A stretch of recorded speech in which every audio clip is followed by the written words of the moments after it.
Chapter 308. I just wanted to see if I could kill you. His words made the temperature in the room drop to freezing point. What was more frightening was that when Bing Yongli did not sound like he was joking. Instead, he sounded very serious. This made Noah calm down instead, and he asked unhurriedly. You mean to say that your so-called reason is just to see if you can kill me? I can't help it, because you're a very interesting person, when Bing Yongli looked straight at Noah and said calmly. When I saw you, I had a feeling that I wanted to kill you. I can feel that you're in a very weak state compared to your current strength. My intuition told me that if I wanted to kill you, if I couldn't succeed in your current state, it would be impossible for me to succeed. This made me want to see if I could do it. Unfortunately, you found out my intention, when Bing Yongli said in a regretful tone. This made me feel that I couldn't kill you even if I made a move. Instead, the person who would die would be me, so I gave up. Hearing Wen Bing Yongli's words, even Yu Zhu, who was watching from the side, felt a chill in her heart. What did Wen Bing Yongli mean? What he meant was that he could feel that Noah was in a very weak state compared to his current strength, which was the best state to deal with. It was because of this that Wen Bing Yongli became interested in Noah. He wanted to try and see if he could kill the other party once. That was the reason. There was no clear reason. There was no clear hostility. There was no reason for him to do so, nor was there any reason for him to do so. However, when Bing Yongli wanted to have a try, so he wanted to hurt Noah. Moreover, he wanted to kill Noah. This person was simply a lunatic. Noah's eyes started to turn cold. In other words, if I also want to try and see if I can kill you, then I can do it, right? Then please allow me to beg for mercy, when Bing Yongli shrugged and said in a half-joking and half-serious tone. Although this is not something worth mentioning for a priest, I have an extraordinary sensitivity to killing. I can feel that you're the best person to kill, and I can also feel that I can't kill you. Naturally, I can also feel that if you want to kill me, I won't be able to live. As he said this, Wen Bing Yongli raised his hands as if he was surrendering, indicating that he would not resist. He sincerely wanted to beg for mercy so that Noah could not find an excuse to fight back. Then, Noah glanced at Wen Bing Yongli. You're really not an ordinary kind of hateful guy. Really? Wen Bing Yongli laughed bitterly. This is the first time someone has said that to me. Yu Zhu, you talk to him yourself. Noah turned around and walked out of the church without looking back. I'll wait for you outside. Yu Zhu did not nod or shake her head. After Noah walked out, she opened her red lips and started to talk with Wen Bing Yongli. After walking out of the church, Noah came to the side of the gate. He leaned against the wall and rubbed his forehead as if he had a headache. The people in the church were really indescribable. Zhou Seiweijia, who had a sensing ability similar to Noah's. Wen Bing Yongli, who did not have any restrictions on killing. Although the two of them should not be able to compare to Noah in terms of strength, it also proved that the world was big and there were all kinds of strange things, and that all kinds of people existed. At least, the memories obtained from Gaia and Alea told Noah. In this world, Noah was not the only special one. With Zhou Seiweijia, who had a sensing ability similar to Noah's, it was possible for another existence with 3 special constitutions like Noah to appear at any time. Life forms that were even more special than fantasy breeds existed. Therefore, in this world, compared to those truly special existences, Noah was not that special. Of course, from this world's point of view, Noah, who had seen Gaia and Alea, received gifts from Gaia and Alea, and might even have reached the origin, was already special enough. Then, Noah began to consider the matter of the golden wolf. Noah only had one goal in coming to this world, the world fragment. Therefore, the fantasy breed that had the world fragment in its body and seemed to be affected by the world fragment had to be found. Although he did not know why a magician could control a fantasy breed with a world fragment in its body, the other party should still be in Sanio City. As long as it was in Sanio City, the matter would not be troublesome. What Noah was most afraid of was that the other party would directly escape with the golden wolf. If that happened, he would not know when he would be able to find the world fragment. In addition, the golden wolf had strength comparable to Noah. This time, there might be a tough battle to fight. Gag. Just as Noah was thinking about what to do next, the sound of the church's metal door opening and closing was heard. Yuzhu walked out of the church. Behind her, the church's door closed as if it had completed its mission. Finally, with a dong sound, it was tightly shut. Looking at Yuzhu's doll-like pretty face that lacked emotion, Noah spread his hands. Was the negotiation successful? It's not considered a negotiation. Yuzhu shook her head gently. The church doesn't want the battle between magicians to affect ordinary people, so Father Yongli will be responsible for suppressing the various effects of your battle with the fantasy breed. After saying that, Yuzhu glanced at Noah. Next, I hope you can tell me what happened. Hearing this, Noah looked at Yuzhu's expressionless face and could not help but sigh in his heart. Strictly speaking, Yuzhu had come to the church this time entirely to help Noah deal with the aftermath. After all, Noah was the one who had fought with the golden wolf. The person who had caused such a huge commotion and could possibly cause a commotion was also Noah. Although Yuzhu was the manager of Sanyo City's spirit vein and a magician, it was natural for her to abide by the duty of concealing the traces of magic. Thus, she took great pains to help Noah deal with the aftermath. However, help was help. Even if Noah himself did not care about the concealment of magic, he could not deny it. Here, it could be said that he owed Yuzhu a favor. Let's talk about it when we get back. Noah patted Yuzhu's little head. I owe you this time. After saying that, Noah walked forward in a carefree manner. Yuzhu stood in the same spot as she stared blankly at Noah's back. She raised her hand and rubbed the spot where Noah had just patted her little head. Soon after, she furrowed her brows tightly. Other than her father, there had never been a member of the opposite sex who had patted Yuzhu's head like Noah had. At night, in the sunroom of the manor. In other words, not only does Sanyo City have a fantasy breed that breaks the rules, but there is also a magician who seems to be able to control this fantasy breed. The worst thing is that the other party may also have their eyes on Sanyo City's spirit vein. We have to be prepared to fight with the other party, right? Aoko Aozaki looked sharply at Noah and Yuzhu, who were sitting at the same table as her. After a while, she held her forehead as if she had given up and looked hatefully at Noah. Is this your revenge on me? Aoko Aozaki was referring to her sudden outburst in the morning for no reason. I can't be bothered with the student union president's willfulness. Also, don't make it sound like I deliberately provoked this kind of enemy. I was the one who was attacked, and I was also confused, okay? Noah rolled his eyes and put the cup of black tea in his hand on the table. Although I'm still not sure if the magician who can control the fantasy breed has his eyes on Sanyo City's spirit vein, since the other party is a magician, Sanyo City's barrier must have detected the other party's existence. I hope you can provide me with information in this regard. Provide you with information? Aoko Aozaki and Yuzhu froze at the same time. Don't be in a hurry to refuse. I know you are still wary of me, but I want to tell you that you are magicians, and fantasy breeds are the natural enemies of magicians. With your strength, you can't deal with a fantasy breed at all. Noah crossed his arms, and his voice echoed clearly. If you provide me with information, I will help you deal with that fantasy breed. Chapter 309. In the sunroom, Aoko Aozaki and Yuzhu stared at Noah in a daze, unable to react for a moment. This was because there were two key points in Noah's words. The first was that Noah had promised to deal with fantasy breeds.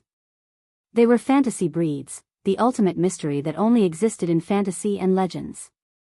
Disregarding the magic principle of, the mystery will be defeated by an even more powerful mystery, fantasy breeds were also extremely powerful existences. Otherwise, how could they only exist in fantasy and legends? At the very least, Aoko Aozaki and Yuzhu did not think that humans could deal with such monsters. Even if they were mages who could use magic to deal with them, they believed that there was a high chance that they would fail. Of course, Aoko Aozaki and Yuzhu did not know that the Golden Wolf's power had already surpassed that of ordinary fantasy breeds under the inexplicable influence of the world fragment. It might even exceed the category of fantasy breeds. Otherwise, they would be even more desperate. Aoko Aozaki and Yuju could not ignore the other key point in Noah's words. You're magicians? Aoko Aozaki raised her eyebrows. What do you mean? Are you saying that you're not a magician? Yuju also recalled the night when she first met Noah and fought with him. At that time, Noah also denied that he was a magician. Could it be that Noah is really not a magician? With this thought in mind, Yuju suddenly realized that apart from the magic power flowing in his body, Noah had not used magic even once. On the night of the attack by the man with the fissure, Noah had used a power that could shatter the other party's bones. However, Yuju could not be sure whether it was magic or not. As for why Noah had magic power in his body, that was even easier to explain. In this world, magicians were not the only ones who could create magic power. In fact, magic power was life force. As long as there was a way to convert it, then anyone could convert life force into magic power. It was just a matter of how much one could convert. Under such circumstances, Noah sighed. You guys really like to think that what you think is the truth. In the beginning, you took me as a foreign magician who wanted to seize the spirit vein in Sanyi City without permission. Now, you take me as a magician without permission. I have never once said that I am a magician. Are you really not a magician? Aoko couldn't help but ask. Then what are you? Noah shrugged his shoulders and did not answer the question. Instead, he turned to look at Yuju, who was staring at him, and asked in return. Yuju, did you see the scene where I fought with the golden wolf today? Yuju couldn't help but recall the scene where it was as if a volcano had erupted. She nodded. I only exchanged a single blow with that golden wolf, but it was a draw. This should be enough to prove that I have the ability to deal with it, Noah said calmly. In addition, I also have Avalon. Do you guys still doubt that I can't deal with that golden wolf? After Noah said this, Aoko and Yuju finally remembered this matter. That was right. Even if the fantasy breed was considered a foul, the Avalon was also an extremely foul existence. Avalon was able to exclude all physical obstacles. Even in the face of magic, it would still be able to protect Noah from it. This way, even if the opponent was a fantasy breed, Noah would not have any problems. Moreover, Avalon also had a healing function. No matter how much damage Noah suffered, as long as there was enough magic power, Avalon would continuously provide healing and let Noah recover to his original state. Therefore, Avalon could be called a mobile stronghold. That was why Avalon was known as the strongest guardian. With Avalon, even if Noah could not defeat a fantasy breed, he could put himself in an invincible position. After understanding this, Aoko and Yuju looked at each other. Yuju. Aoko's expression was full of seriousness. What do you think? Yuju muttered to herself. After a while, she raised her eyes and looked at Noah. Why do you want to help us? This was Yuju's only question. Logically speaking, Noah should have no reason to help. Unless Noah had his own reasons. There's nothing to hide. Noah tapped the table in front of him with his fingers and then sighed slightly. Didn't I say before that I stayed in Myo City because there was something I wanted to find? Upon hearing this, Aoko and Yuju immediately understood what was going on. Just as you guessed, the thing I want to find is on that fantasy breed. Noah curled his lips and smiled. We have the same goal, so there's a need for us to cooperate, right? You're wrong. Aoko glanced at Noah. We haven't confirmed that the other party will attack Myo City's spirit vein. Perhaps they are like you. You have your eyes on them, and they have their eyes on you. Otherwise, why would they attack you? If the other party has no intention of attacking Myo City's spirit vein, then there's no need for us to help you, Yuju said faintly. Similarly, there's no need to provide you with information. Oh. Noah silently curled up the corner of his mouth.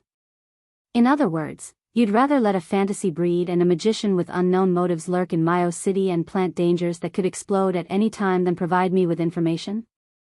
Aoko and Yuju raised their eyebrows at the same time and remained silent. For you, investigating the other party's location is just a piece of cake, and there are no disadvantages. Furthermore, we can't rule out the possibility that the other party has no intention of attacking Myo City's spirit vein, Noah said, pressing on step by step. Wouldn't it be better for me to deal with that fantasy breed and help you eliminate the hidden dangers? The sunroom immediately fell into silence. I understand, Aoko sighed slightly and said to Noah with a serious expression, we'll provide the other party's location. In exchange, if the magician behind the scenes really intends to attack Myo City's spirit vein, you have to be responsible for dealing with that fantasy breed. No problem. Noah readily agreed. At the same time, Yuju extended her hand and extended a fair and slender finger. She gently tapped the table before her. Plop. Suddenly, the table in front of Noah, Aoko, and Yuju seemed to have assimilated into the surface of the water, and a circle of ripples appeared amidst the sound of water. A thick fog suddenly rose, and a mirror slowly emerged from the fog. On the mirror, the image of a city gradually appeared. That was Myo City. Next, Yuju began to use Myo City's barrier to conduct a comprehensive investigation of the entire city. The target of the investigation was naturally an individual with magic power. However, after half an hour of work, Aoko and Yuju were still unable to discover any signs of a foreign magician in Myo City. After waiting quietly for about half an hour, Noah finally sighed softly. It seems that we can't find him. Like you, the other party has some kind of technique that can hide the existence of magic power. Yuju closed her eyes, and her quiet voice echoed. Things are a bit strange. Strange? A trace of confusion appeared on Noah's face. You still don't know, right? Aoko gritted her teeth and said this sentence. In the past month, we haven't been able to detect the existence of magic power. Other than you, there are also foreign magicians that you know about. Including this magician who can control a fantasy breed this time, there are 3 beings that we can't detect magic power this month. Yuju's expression became solemn. This is something that has never happened before, but it has happened 3 times in a row this month. Could it be that there's a problem with the barrier? 3 times? Noah scratched his cheek. Why are you so sure that it's 3 times? Noah's words made Aoko and Yuju's hearts tremble. Yes? Why are you so sure that it's 3 times? Aoko's gaze gradually became sinister. The foreign magician and the magician who can control a fantasy breed might be one and the same. Yuju lowered her head and fell silent. Noah cast his gaze outside the courtyard, and his eyes flickered slightly. This matter is indeed very troublesome. Chapter 310. Walala. He didn't know when it started, but the sound of rain could be heard clearly even though it was isolated by the window. Noah was woken up by the sound of the rain. He yawned as he got up from the bed and looked out the window. In the cold winter, a curtain of rain mixed with low temperatures filled the courtyard outside the mansion. It was obvious that the already very low temperature had dropped a little more. The sky was grayish-black. All the scenery outside the window was covered by the curtain of rain, silently making people's moods become heavy. Looking at such a scene, Noah, who was sitting on the bed, couldn't help but feel a little uncomfortable, and his emotions gradually drifted away. Ever since they came to the conclusion that the magician controlling the fantasy breed was likely to be the same person as the foreign magician, Aoko Aozaki and Yuju's lives became busy. 3 days had passed since then. Perhaps it was because she had formed a partnership with Noah, but Aoko Aozaki finally confessed to Noah about the foreign magician. This matter actually had to start from before Noah arrived in this world. There were 2 barriers in Sanyo City, and one of them was responsible for managing the flow of mana in the spirit vein in Sanyo City. This barrier actually relied on the 5 fulcrum points carved on the ground of Sanyo City to form a typical square formation that maintained the circulation of mana in the spirit vein. Then, through artificial control of the direction of the circulation, the mana of the spirit vein was concentrated in the Kyuenji mansion, which was the principal of the manor. The barrier in charge of managing the spirit vein was formed by these 5 fulcrum points. In other words, if these 5 fulcrum points disappeared, the spirit vein in Sanayo City would completely regain its freedom. At that time, Aoko Aozaki and Yuju could announce that they were no longer managers. This was also the reason why Aoko Aozaki and Yuju couldn't ignore Noah and wander around Sanayo City. Aoko Aozaki and Yuju were worried that Noah would eliminate the fulcrum points of Sanayo City's barrier one by one, thus bringing the restored spirit vein under his management and becoming the new manager of the spirit vein. This was why they chose to negotiate with Noah. The cause of the incident was the inexplicable disappearance of one of the 5 fulcrum points. At that time, Noah had yet to come to this world. Aoko Aozaki and Yuju, who had sensed that the fulcrum of Sanayo City's barrier had been removed, were caught off guard. This was because the first barrier in Sanayo City was used to detect the movement of magic power. If an external magician wanted to make a move on the fulcrum of the spiritual vein barrier, Aoko and Yuju should be able to discover the other party's whereabouts in advance. However, it was unknown what method the enemy used, but Sanayo City's barrier was completely unable to detect the enemy's movements. In order to eliminate external enemies, Aoko and Yuju began to ambush and investigate the 5 supporting points of Sanayo City's barrier. Finally, not long after, they discovered some traces of magic power being used in one of the supporting points in the forest between Sanayo Town and Sanayo Mound. And so, Aoko Aoki and Yuju came up with a plan to deal with the enemy. The first was Yuju. She was responsible for monitoring the forest between Sanayo Town and Sanayo Mound. If she discovered traces of the enemy, she would immediately eliminate them. Next was Aoko Aozaki. She was responsible for monitoring the other fulcrum point. The enemy there was also Aoko Aozaki's first opponent after she was born as a magician. In the end, the 2 girls met with an accident. The forest that Yuju was monitoring was the one where Noah had concealed his identity to test Aoko Aozaki. He purposely triggered the barrier and attracted Yuju to the forest. That night, Yuju was attacked by 2 men with a split mouth. Although Noah had protected Yuju by accident, Yuju also discovered that the 2 men with a split mouth were actually man-made dolls and not magicians from the outside world. As for Aoko Aozaki, there was no need to mention her.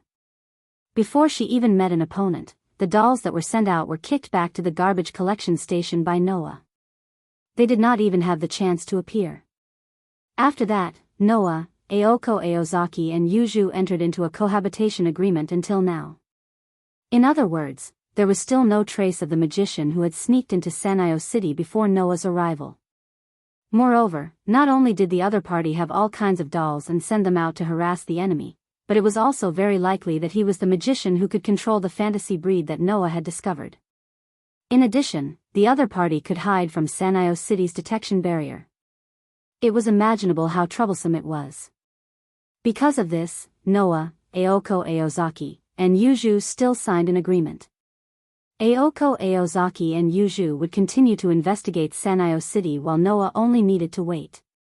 Of course, it was also possible that the magician who controlled the dolls and the golden wolves were not the same person. However, both magicians had the means to hide from Sanayo City's barrier, so Aoko Aozaki and Yuju felt that the probability was not very high. Noah's appearance was already a special case. It was impossible for another one to appear. In the end, this matter was in a deadlock for the past 3 days, and there was no progress at all. No matter what, the world fragment has to be found. Noah lifted the blanket and began to put on his clothes. Today was the founding anniversary of Sanayo High School, and all the teachers and students were on holiday. Yuju, who was not studying at Sanayo High School, went to school early. Aoko Aozaki knew that it was a rest day, so she stayed up all night to work and was now sleeping like a log. After Noah finished his breakfast, he wanted to watch TV to pass the time, but at that moment, a clear ringtone sounded from the direction of the hall. Ring ring ring. It was the ringtone of the phone placed in the hall. The sudden ringtone stunned Noah. After hesitating for a moment, he did not choose to pick it up. In this place, other than Aoko Aozaki and Yuju, Noah only knew his classmates from 2A. However, none of them knew that Noah was staying here. Therefore, this phone call was definitely not for Noah, so it was better for Noah not to pick it up. Ring ring ring. The ringtone of the phone kept echoing. After an unknown amount of time, chaotic footsteps came from the direction of the stairs, followed by Aoko Aozaki's angry roar. Noah! Why didn't you pick up the phone? Noah subconsciously covered his ears, ignoring the faint anger of Aoko, who was awakened from her lack of sleep, from the direction of the living room. He continued to watch TV. After Aoko Aozaki hung up the phone, her anger seemed to have reached a new level. It was as if she deliberately increased the sound of her footsteps, and walked up the stairs to the second floor. If Yuju knew that Aoko Aozaki treated her home so rudely, she would probably be furious, right? Bang! After a while, Aoko Aozaki, who had put on her uniform, pushed open the door of the living room heavily, and looked at Noah with an extremely unfriendly gaze. You seem to be quite free.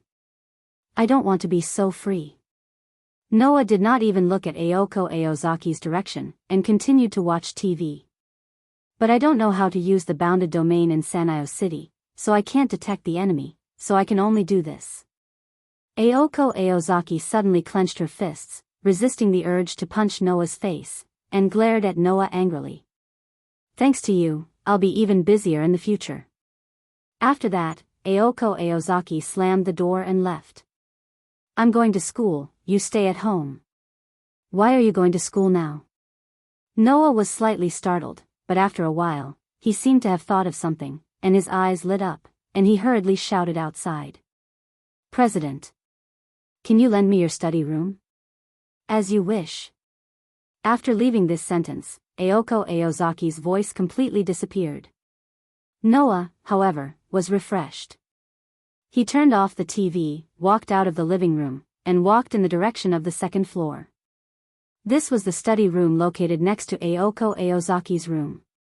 Just like an ordinary study room, there were several bookshelves here, and an office desk was placed in the center of the room. Not only were there all kinds of things that belonged to Aoko Aozaki on the desk, such as instruments, but there were also piles of thick books. Click. With the sound of the door opening, Noah walked into the area that usually only belonged to Aoko Aozaki. Chirp chirp. On the window, a blue robin stood there, hopping about. Noah ignored the robin, went directly to the desk, and picked up a book on the desk. The title of the book was Magic Generation. This was a book that recorded the knowledge of magic. Chapter 311. In fact, Noah was quite interested in the magic in this world. In terms of power, the magic in this world was far inferior to the magic in the world of fairy tale. After all, the magic in the world of fairy tale was basically biased towards combat and focused on power. Even the dragon slayer magic existed. As long as the magic of the sorcerers continued to improve, the power of the magic would become stronger and stronger. It could be said that there was no end to it. On the other hand, the magic in this world was more focused on research. Most of the magic was actually not suitable for combat, but it won because there was a wide variety of magic, and there were all kinds of magic with all kinds of effects. For example, barriers that could disperse crowds, suggestions that could affect one's mind, hypnosis that couldn't be guarded against, as well as tame demons, magic eyes, and other unique uses of magic. These could play a great role in certain situations, and if used to assist in battle, it would be very unexpected. As the saying goes, better safe than sorry. Noah would never complain about having more means and abilities. The books in this study were basically magic books that Aoko Aozaki had brought over from the Aozaki residence. It was said that there was a library in the mansion, and the number of books there was more than 10,000 times that of this study. It was a place that even Aoko Aozaki found troublesome. Therefore, if possible, Aoko Aozaki avoided going to the library as much as possible. Therefore, the books that were useful to Aoko Aozaki were usually in this study. Aoko Aozaki was also an apprentice magician, and a half-baked magician who could not even use the magic passed down in her family. Because of this, most of the books in this study were about magic. For Noah, the books in Aoko Aozaki's study were just right for him. Chirp chirp chirp. The robin, who did not expect Noah to come here, and did not expect that Noah would directly flip through the books in the study, seemed to be startled and let out a pleasant cry. Noah glanced at the robin, and then revealed a subtle smile. "I was just looking for a target to try out my magic." Chirp chirp. The robin suddenly stiffened, and then flapped its wings as if it was running for its life, and flew away without looking back. Seeing this, Noah couldn't help but laugh. This robin was familiar with pearls. Not only did it have the intelligence of a human, but it was also said that it could speak human language. Although Noah had never seen it before, the robin often flew around the manor house. Over time, Noah learned of its existence. He believed that the messenger bird would report to Yuju about Noah coming to the study today to flip through the magic books, right? Shaking his head, Noah picked up the book titled Magic Generation and flipped through it. In the world of fairy tale, the bodies of the sorcerers were able to store magic from all things in the world. Once his mana was depleted, his body would automatically absorb magic spirits from the atmosphere to replenish his mana. In other words, the sorcerer was like a container that stored and absorbed mana. They could freely absorb mana from the atmosphere to replenish themselves. In this world, the source of magic power for magicians came from two sources. One was the life force from the outside world, known as the big source. The other was the life force they possessed, known as the small source. In this world, magicians had simulated nerves called magic circuits in their bodies. Once they were born, the quantity and quality had already been determined. It would not be increased by external factors and was used to convert life force to form a magic conversion circuit. The more magic circuits in a magician's body, the more magic they could convert from the big source and small source. The book in Noah's hand called Magic Generation explained how to determine the number of magic circuits, which was the aptitude of a magician. According to this method, Noah helplessly found that there was not even a single magic circuit in his body. This was normal.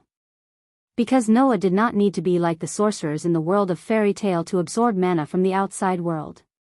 He also did not need to be like the magicians in this world, absorbing life force from the big source and small source to convert and generate mana. Noah's body was born to be self-sufficient in generating mana. Moreover, the quality and quantity of mana could almost be said to be unparalleled. It was precisely because of this that Makarov was so shocked when he discovered how special Noah's physique was. Therefore, Noah's physique was very special, and the ability to generate mana alone was a special characteristic that others could not imitate. With such conditions, Noah could skip a lot of steps if he wanted to learn magic. Generally, a novice magician would first have to open and activate their own magic circuits one by one. Then, they would have to work hard to convert the life force in their greater source and lesser source to store magic power. Then, they would have to learn how to control magic power before learning magic. Noah did not need to painstakingly generate mana, and his control of mana had been practiced countless times for this purpose. He had already reached the point of perfection, and he could start learning magic directly. At that moment, Noah directly put the book in his hand on the desk, went to the front of the bookshelf, and began to flip through the books. Half an hour later, Noah took a book of mana processing, a book of magic eye manufacturing, a book of demonic eye division, and a book of magic base connection, a total of 4 thick books, and walked out of the study. Holding the 4 thick books, Noah came to the living room and sat on the sofa. First, he put the 3 books of mana processing, magic eye manufacturing, and demonic eye division on the table, then picked up magic base connection and read it. The so-called magic base connection referred to the magic patterns engraved in the world. When magicians used magic, they needed to get in touch with the magic base connection that had been engraved in the world in advance, so that the magic patterns in the magic base connection could be activated, and thus magic would be formed. In order to push the magic patterns and form magic, magicians first had to generate magic power, and the generated magic power would be sent to the magic base connection through the magic circuit, and then the magic patterns would be activated. In this way, magic would be formed. For example, the magic base connection was equivalent to a car, and gasoline was magic power, and magic was the phenomenon of car driving. Only by injecting magic power into the magic base connection could the car driving phenomenon be activated, that is, the magic would be activated, and magic would be used. In other words, if you want to use magic, you must have the magic power, the key, and the magic circuit to inject the magic power into the magic base plate. These three things are the magic power needed to activate the magic base plate, the key, and the magic circuit needed to inject magic power into the magic base plate. Noah furrowed his brows when he saw this. In terms of magic power, Noah did not lack it all. The key referred to the engineering and incantation of magic, which Noah could also learn from the books. But Noah himself did not have a magic circuit at all. How could he use the magic circuit as a channel to get in contact with the magic base connection engraved in the world, and then push the magic patterns to form magic?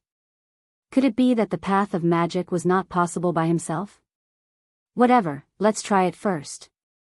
Noah made up his mind and flipped through the magic base connection in his hand again. After confirming the method, according to the method recorded in the book, he slowly lifted the limited state of magic power, let the magic power flow like the magic circuit, and then communicated with the world. After 3 seconds, Noah opened his eyes, and his eyes were full of strangeness. I actually succeeded in one go? Without the magic circuit, it was impossible to get in contact with the magic base connection. But Noah got in contact with the magic base connection, without any hindrance the first time he released the magic power. Could it be that the participation of the magic circuit is not actually needed at all?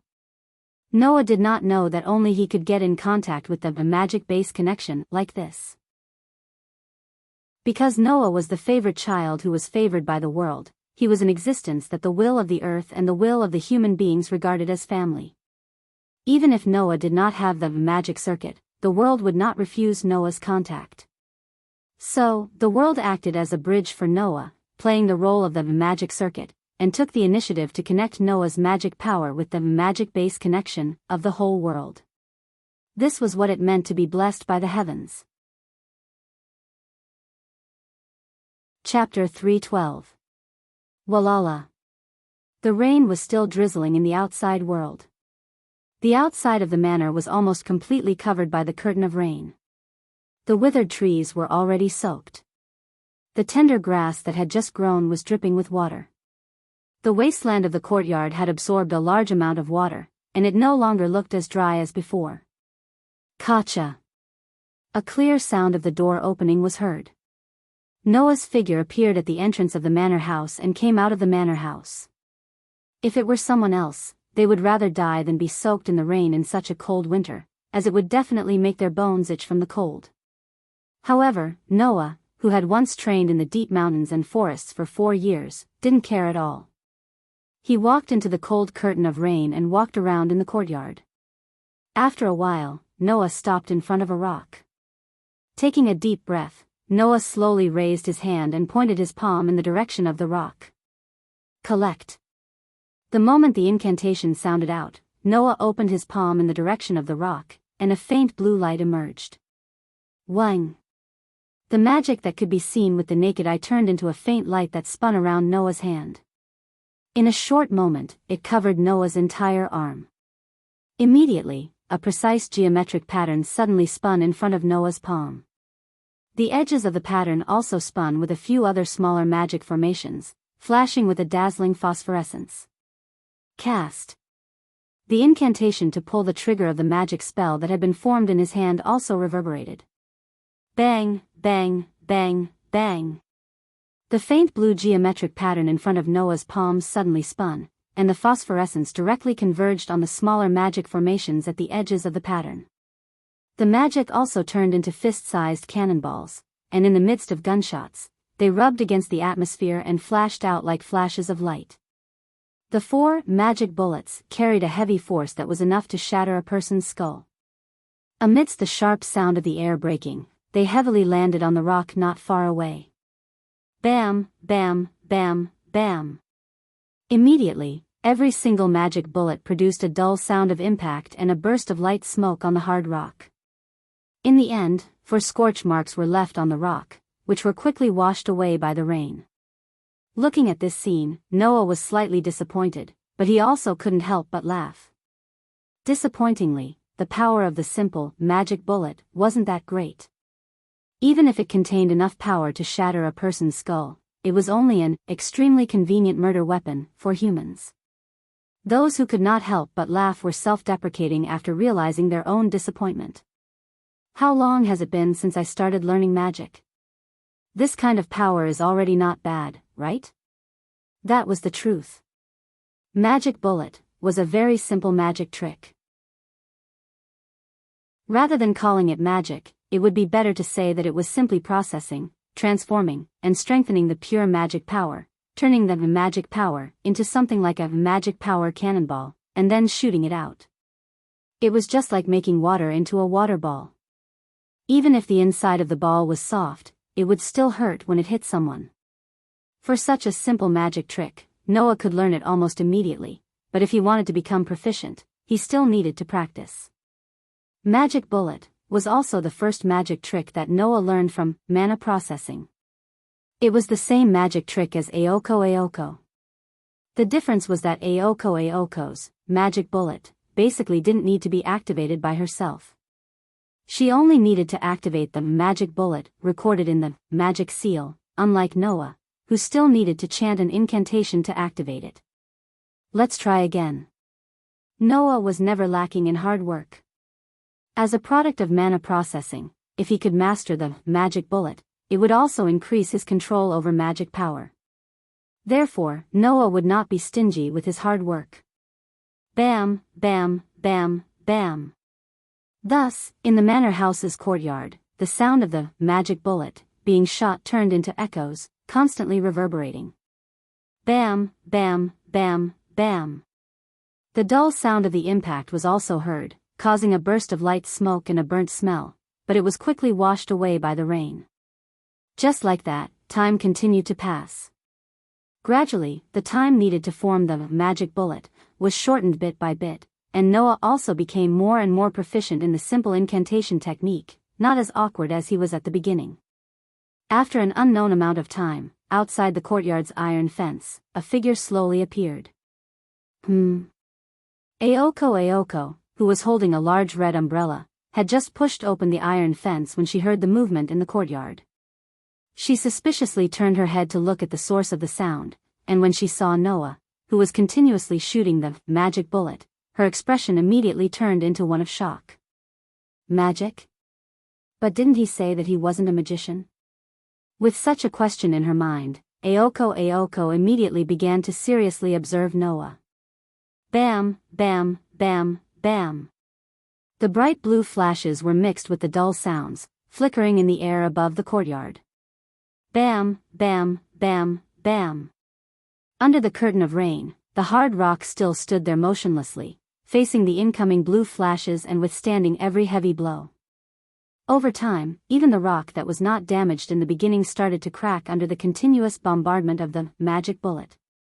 Noah's eyes lit up, and the corner of his mouth rose. The magic in his body continuously circulated, flowing into the flickering phosphorescent arm, and pouring into the spell formation that had not yet disappeared, turning into magic bullet after magic bullet, continuously bombarding the rock. Aoko, who was standing at the edge of the iron fence and watching all of this, already had the corner of her mouth twitching. Could it be that that guy's magic is inexhaustible? Not to mention how many magic bullet Noah had shot before Aoko returned. From the time Aoko returned, Noah had shot at least 100 magic bullet. Aoko was only an apprentice magician, but no matter what, she was still the manager of the spirit vein in Sanio City. With the support of the magic in the spirit vein, Aoko could use about 30 magic bullet a day, and then the magic in her body would be completely exhausted. Compared to Aoko, the guy in front of her who was wantonly shooting magic bullet, with a face full of unsatisfied and restless expression, was simply a monster. Aoko felt that if she continued to watch like this, perhaps her small sense of superiority in magic would be completely destroyed. At that moment, Aoko unhappily opened her mouth. "What are you doing here?" Noah, who was highly concentrated, did not seem to notice Aoko's approach. When he heard Aoko's voice, he was slightly startled, and reflexively turned his head, looking behind him. When he clearly saw the owner of the voice, he raised his eyebrows. "You're back?" "Yes." Aoko still had a sullen expression, looking very gloomily at Noah. "What are you doing here?" "It's as you see." Noah retracted his mana without any hesitation, causing the tactical magic array that was floating in the air like a turret to dissipate. "I'm learning magic." "Learning?" Aoko's expression became interesting, and her tone was full of uncertainty. "What you mean is, you just learned the magic bullet?" "Yes." Noah nodded and said doubtfully. "Is there a problem?" Aoko was speechless. With Aoko's personality, how could she admit that Noah's newly learned magic was comparable to hers? Noah was not a wise sage, so naturally, he could not always guess Aoko's thoughts. Seeing Aoko's gloomy expression, he somewhat curiously asked, "What's wrong? Did something good happen in school?" As soon as this sentence came out, Aoko's sullen expression turned completely gloomy. "Hey, Noah-san." Aoko suddenly said such a sentence. "How do people communicate with bears?" "That's a very deep question." Noah was stunned. "Could it be that you met a bear?" "No." Aoko sighed faintly, and then said bitterly. "But, I really hope that I met a bear. At least if I met a bear, I could go up and fight with it. I don't have to worry about whether I can fight or not." After saying this, Aoko coldly snorted and walked into the mansion. Noah's mouth twitched. What the hell is going on? Chapter 313. The sunlight room at night was just as bright as it was during the day. The bright light illuminated the room, which was 1/3 of the room made of glass. At the dining table, a man and 2 women were once again eating dinner. Noah picked up strands of noodles with his fork, rolled them up, and put them into his mouth. His other hand was holding the book Demonic Servant Division, and he was reading it seriously. On the other side, Yuju, who was said to have eaten outside, was also holding a book in her hand.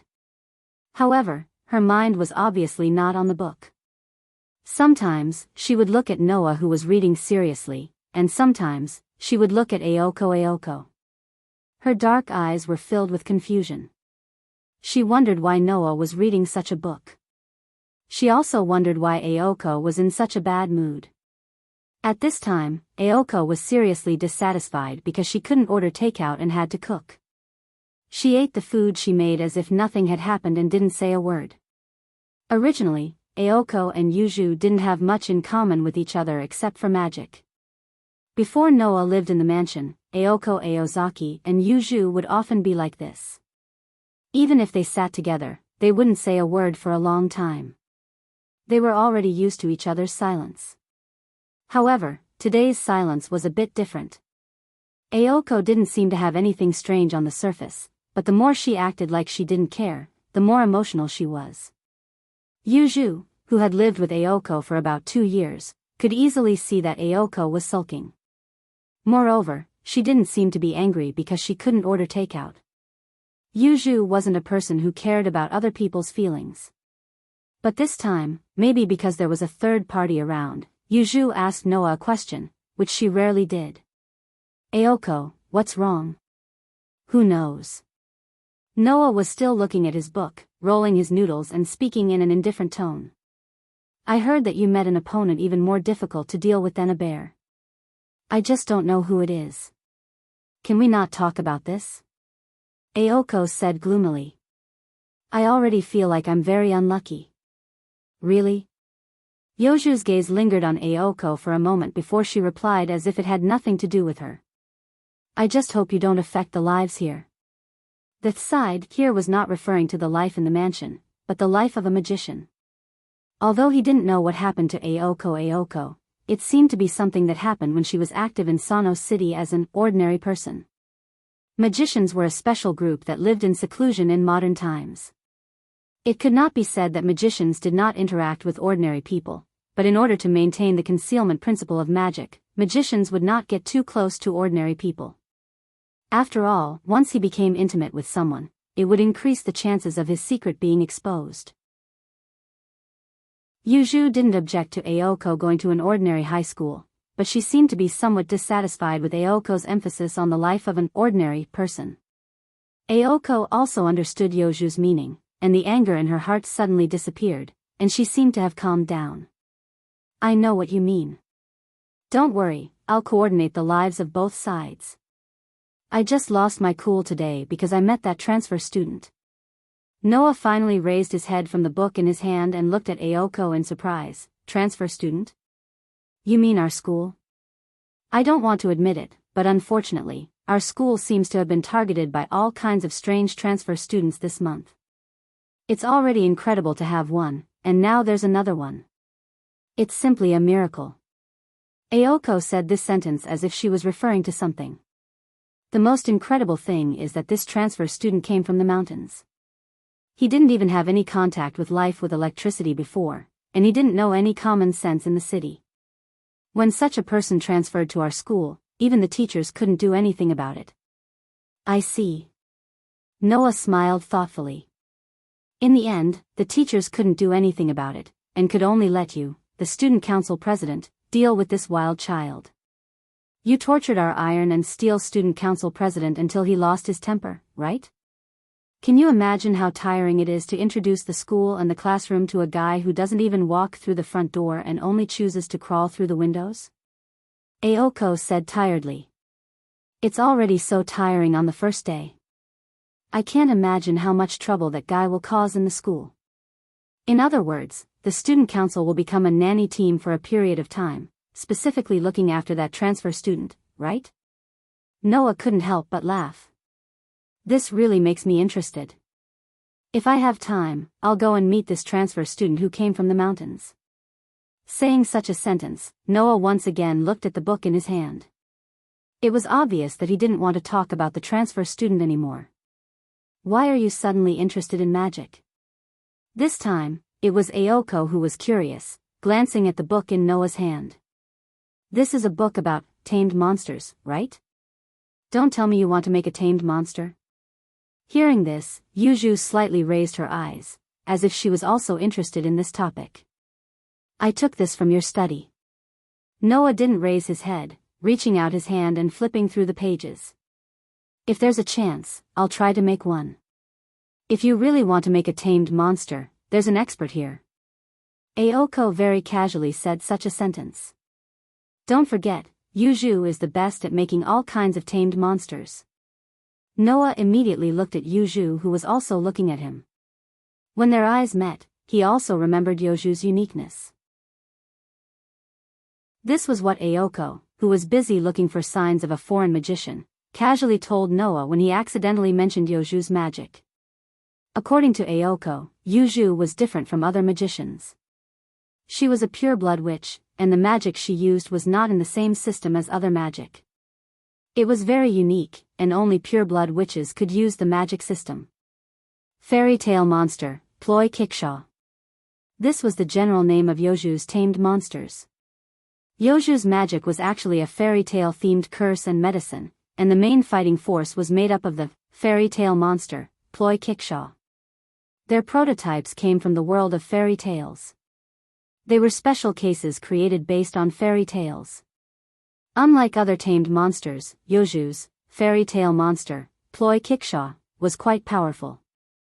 Because they were born from fairy tales, the only thing that was useful to them was the same mysterious magic. Ordinary modern weapons couldn't do anything to them. Moreover, they all existed in their respective fairy tales. If you want to defeat them, you have to find their weaknesses in the fairy tales.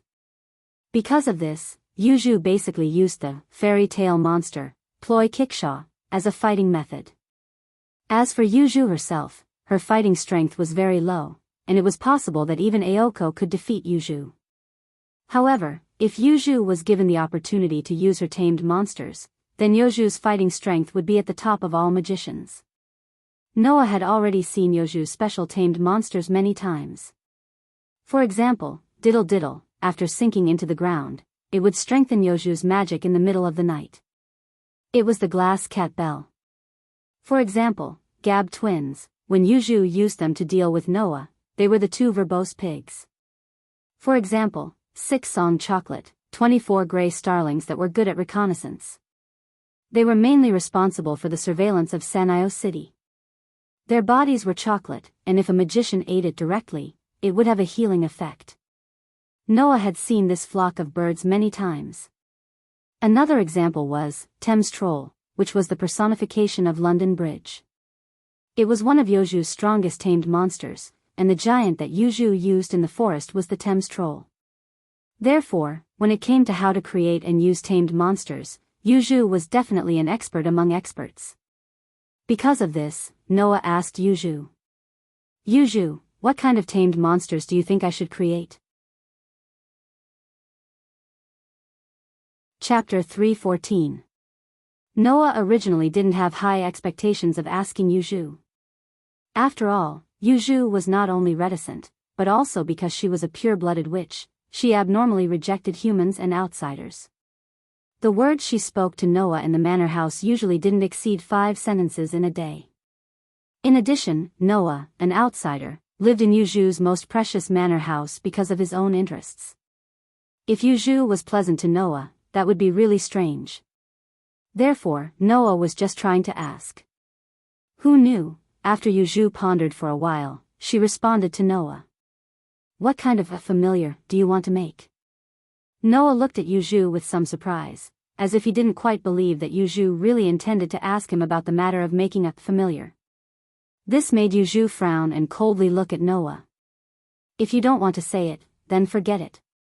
Noah finally reacted, put the book in his hand on the table, and seriously said to Yuju, "This book has recorded many types of familiar, so I can't make up my mind."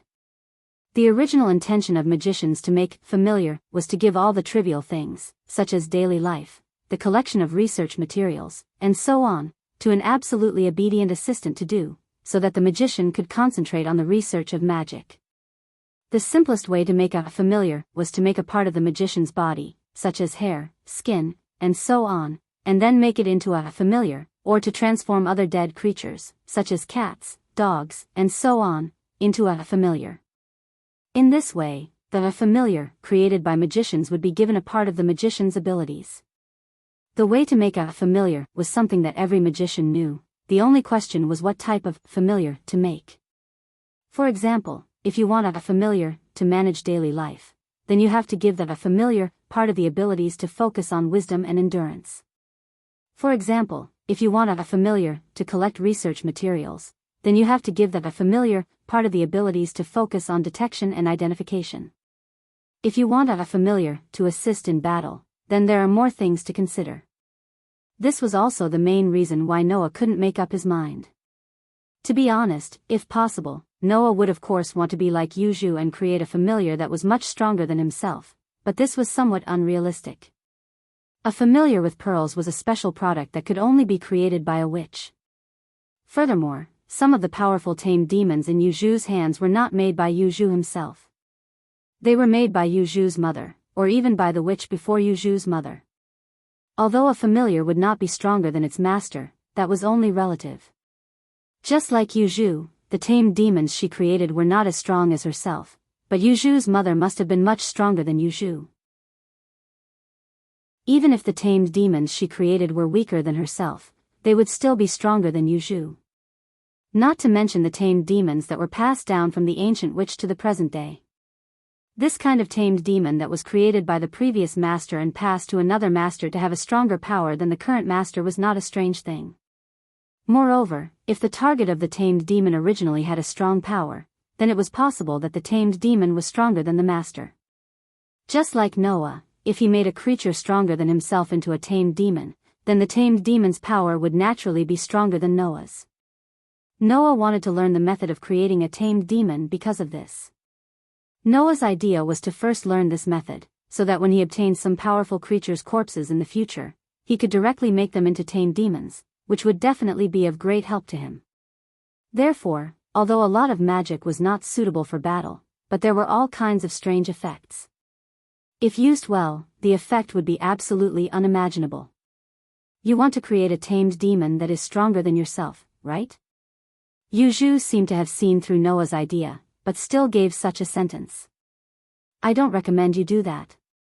Noah suddenly froze. It is very easy to create a tamed monster, but that also requires the magical power to be divided into the tamed monster's body. Moreover, the more powerful the tamed monster is, the more magical power it needs to be divided.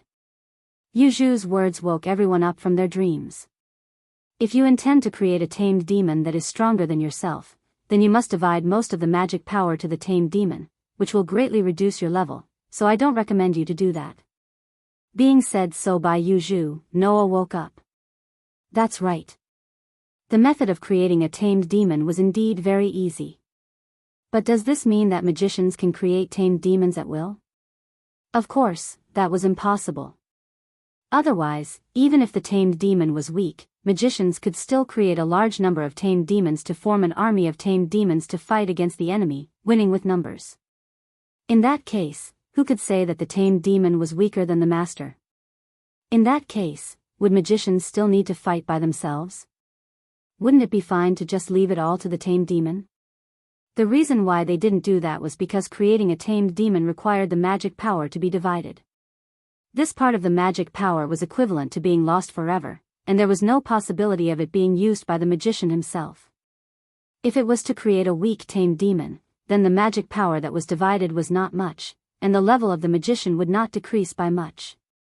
But if it was to create a strong tamed demon, then the level of the magician would be greatly reduced. For example, Noah, if he really lost a part of his magic power permanently, then his strength would also decrease.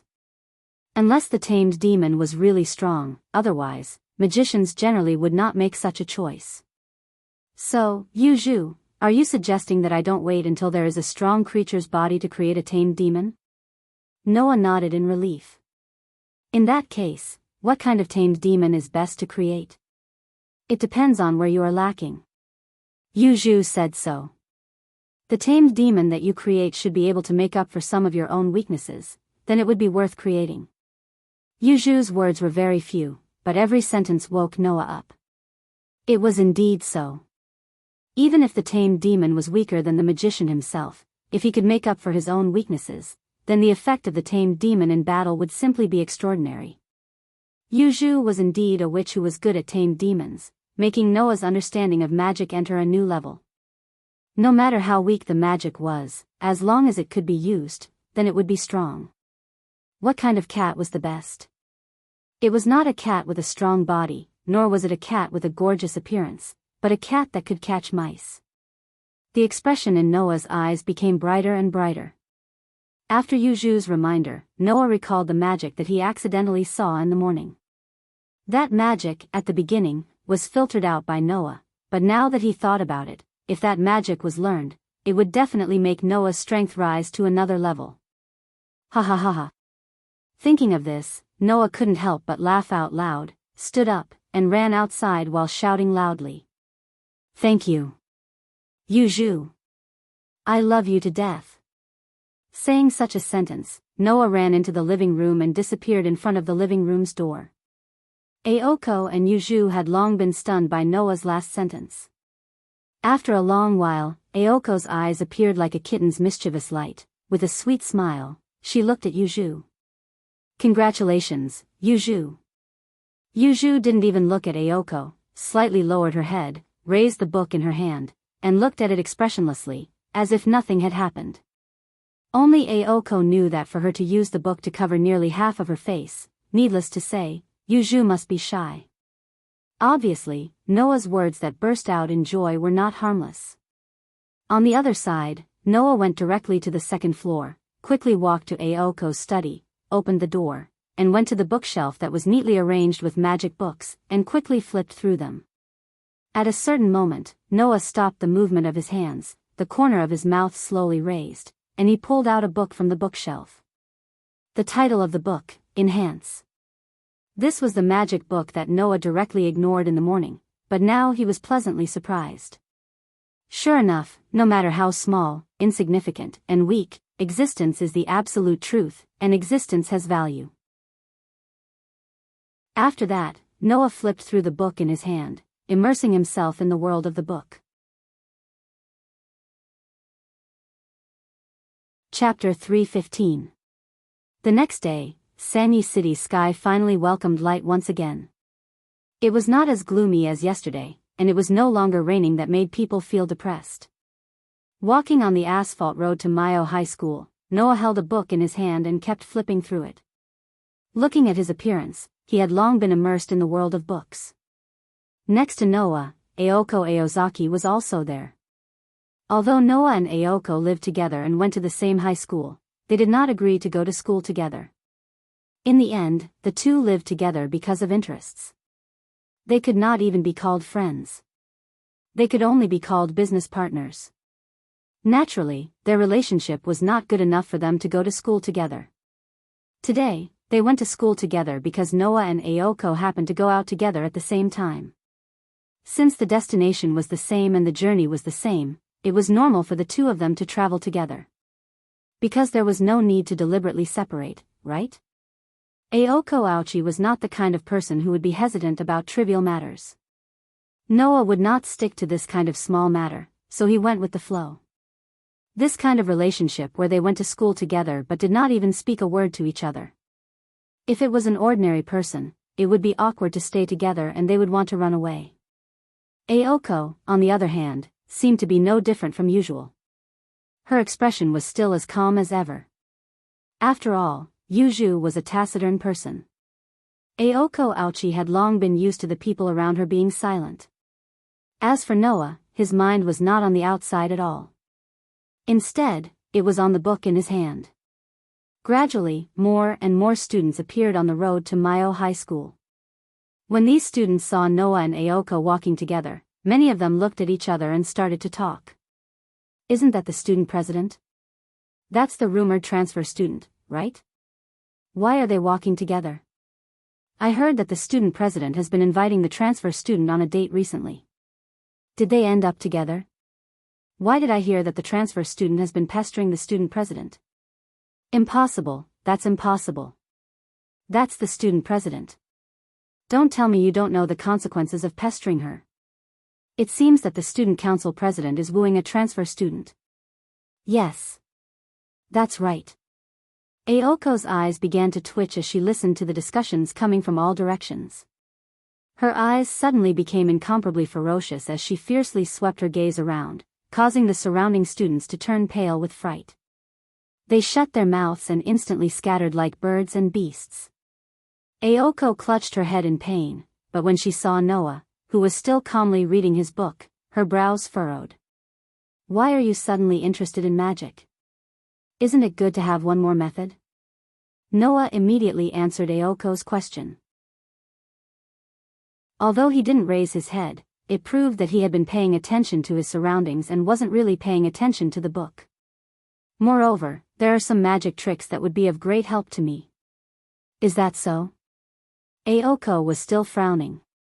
But don't forget, magic is ineffective against fantasy breeds.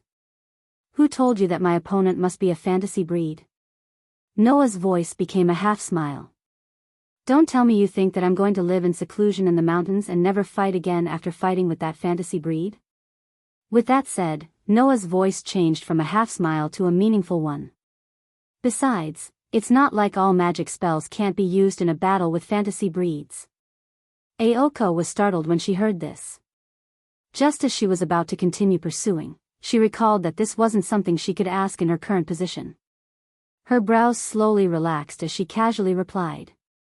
No matter what, since you've learned magic, you're considered a magician. You know the rules of magicians, so in such a conspicuous place, you'd better put away the magic book in your hand. It's just a book. Don't be so surprised, Noah retorted bluntly. Even if someone sees the book in my hand, they'll most likely think that it's a novel. What you're worried about won't happen, student president. Aoko raised her eyebrows and didn't say anything. If there was really a possibility of the magic being exposed, Aoko wouldn't have waited until now to remind Noah. Besides, even if the magic was exposed, it would be Noah who exposed it. It would be Noah's business who should be silenced, and it had nothing to do with Aoko. If it was Ariho, she might have interfered because of the strict style of a magician, but Aoko was just an apprentice magician, and she had only been an apprentice magician for less than 2 years. As long as the result was not bad, Aoko would not interfere. Aoko? At this moment, an honest and calm voice came from behind Noah and Aoko Aoyagi. It was a slightly contradictory voice. Aoko's delicate body slightly stiffened when she heard this voice.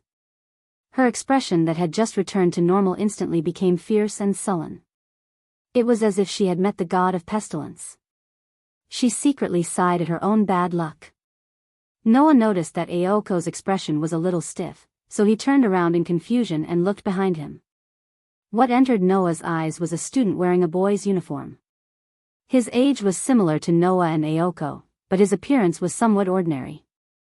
His head was slightly messy, and his body was slightly thinner than the average person.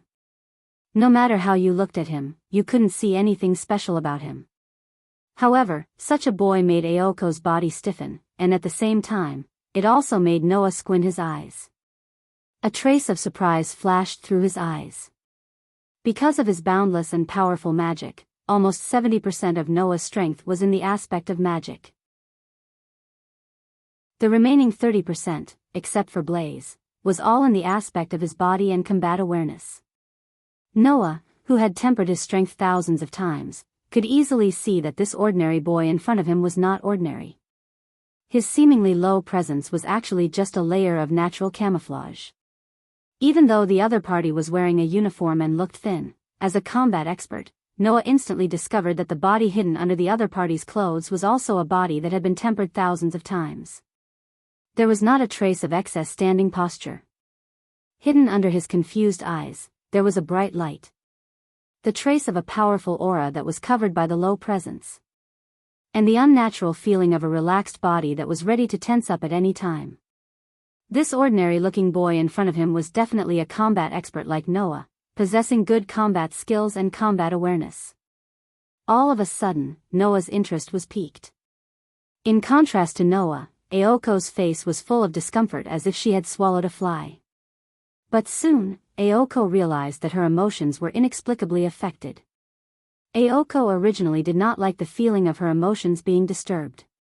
Therefore, Aoko calmed down, brushed her waist-length hair, and indifferently spoke as if she was talking to an ordinary classmate. "Hello, Jingshi classmate." Jingshi? Noah was startled, and then immediately remembered. This surname was not unfamiliar to Noah. Because, in the past few days, the student council headed by Aoko had been dealing with people with this surname every day. Jingshi Kusajikuro. Not long ago, Aoko had a headache, and now it was the entire student council that had a headache. Everyone knew that this was the transfer student from the mountains. He is the transfer student? Noah looked at Jingshi Kusajikuro, and just happened to meet Jingshi Kusajikuro's gaze. If it was a normal person, at this time, when seeing Noah and Aoko together, they would either worry about whether they would disturb the two, or even if they did not care, they would first introduce themselves to the person they did not know. However, Jingshi Kusajikuro did not have this intention at all. After meeting Noah's gaze, he simply looked away. It was not that this person was impolite, but that this person did not know that this was the time to be polite. That was the feeling. Aoko, who did not know Noah's feeling, directly asked after greeting him. "Do you have something to do today?" Jingshi Kusajikuro's gaze became blank. "I do have a lot of things to do you want to help?" Aoko's mouth twitched, and even Noah could not help but laugh. This person, unexpectedly, is a difficult person to deal with.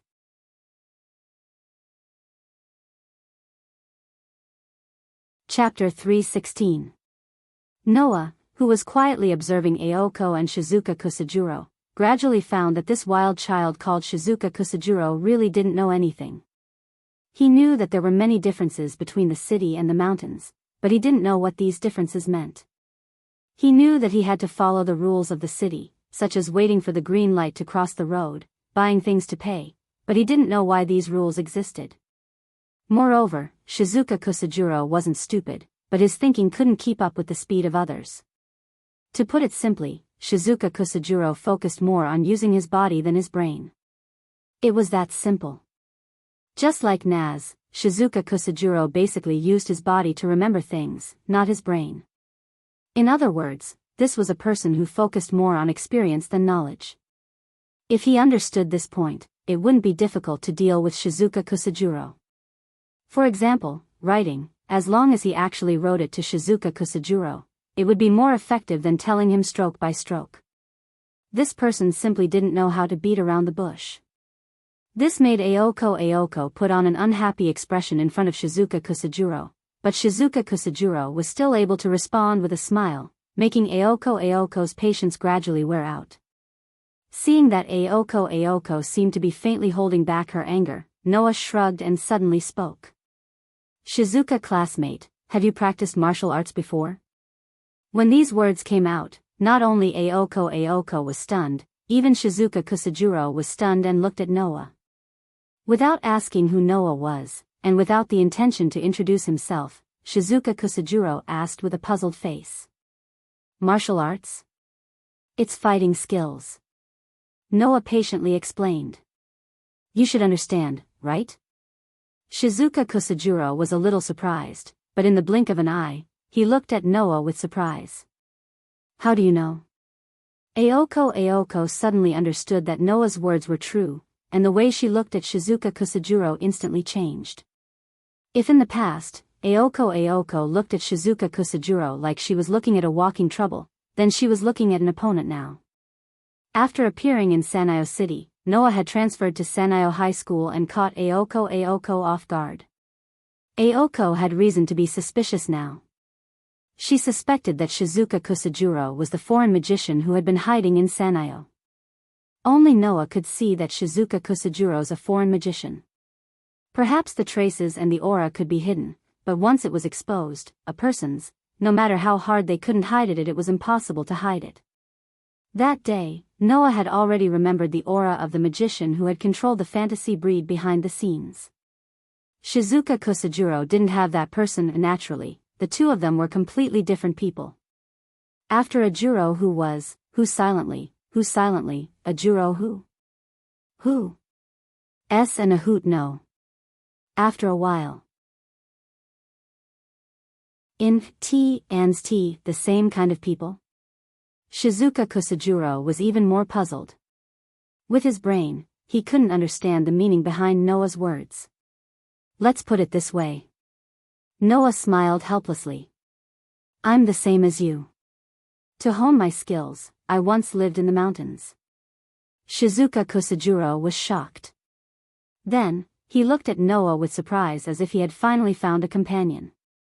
Ayoko's beautiful eyes widened. She was finally sure. No wonder the two people in front of her brought her all kinds of troubles.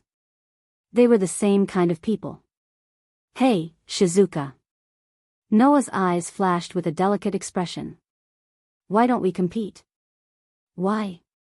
The surprise on Shizuka Kusajuro's face turned into doubt. You're not a bear. Well. Noah knew it would be troublesome to explain to this wild child in front of him, so he simply said so. Just take it as a greeting. Greeting? This time, Shizuka Kusajuro's expression was full of confusion and surprise. Is this how the people in the city greet each other? This is different from what I know. This also varies from person to person, right? Noah said so. Isn't there a saying, no discord, no concord? Hearing this, Shizuka Kusajuro was relieved. I've seen this saying before. It's true. Hearing this, Ayoko could no longer ignore it. Fighting is equivalent to greeting?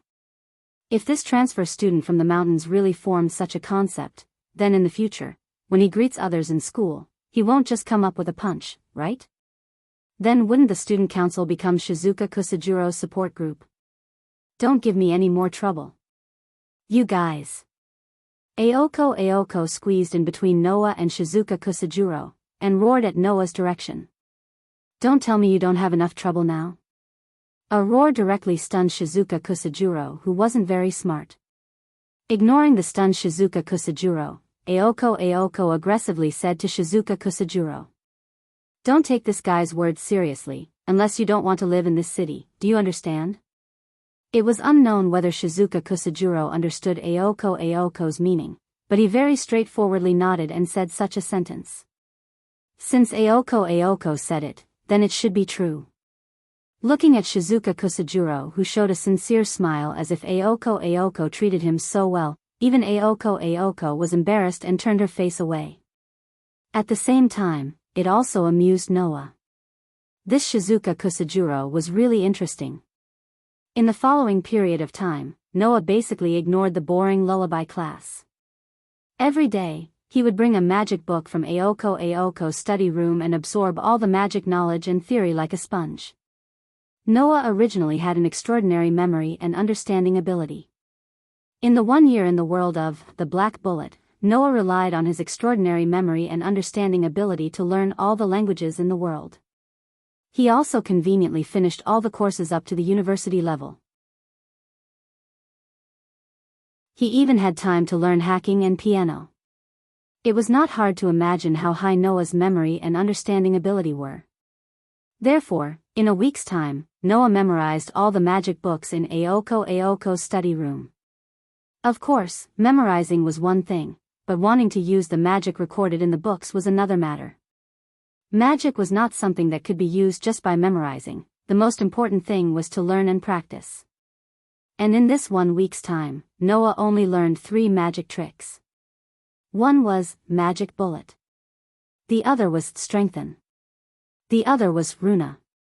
Among them, Magic Bullet, needless to say, it was the first magic trick that Noah learned. Although its power was not great, it was still relatively speaking. High power, high damage, Magic Bullet also existed.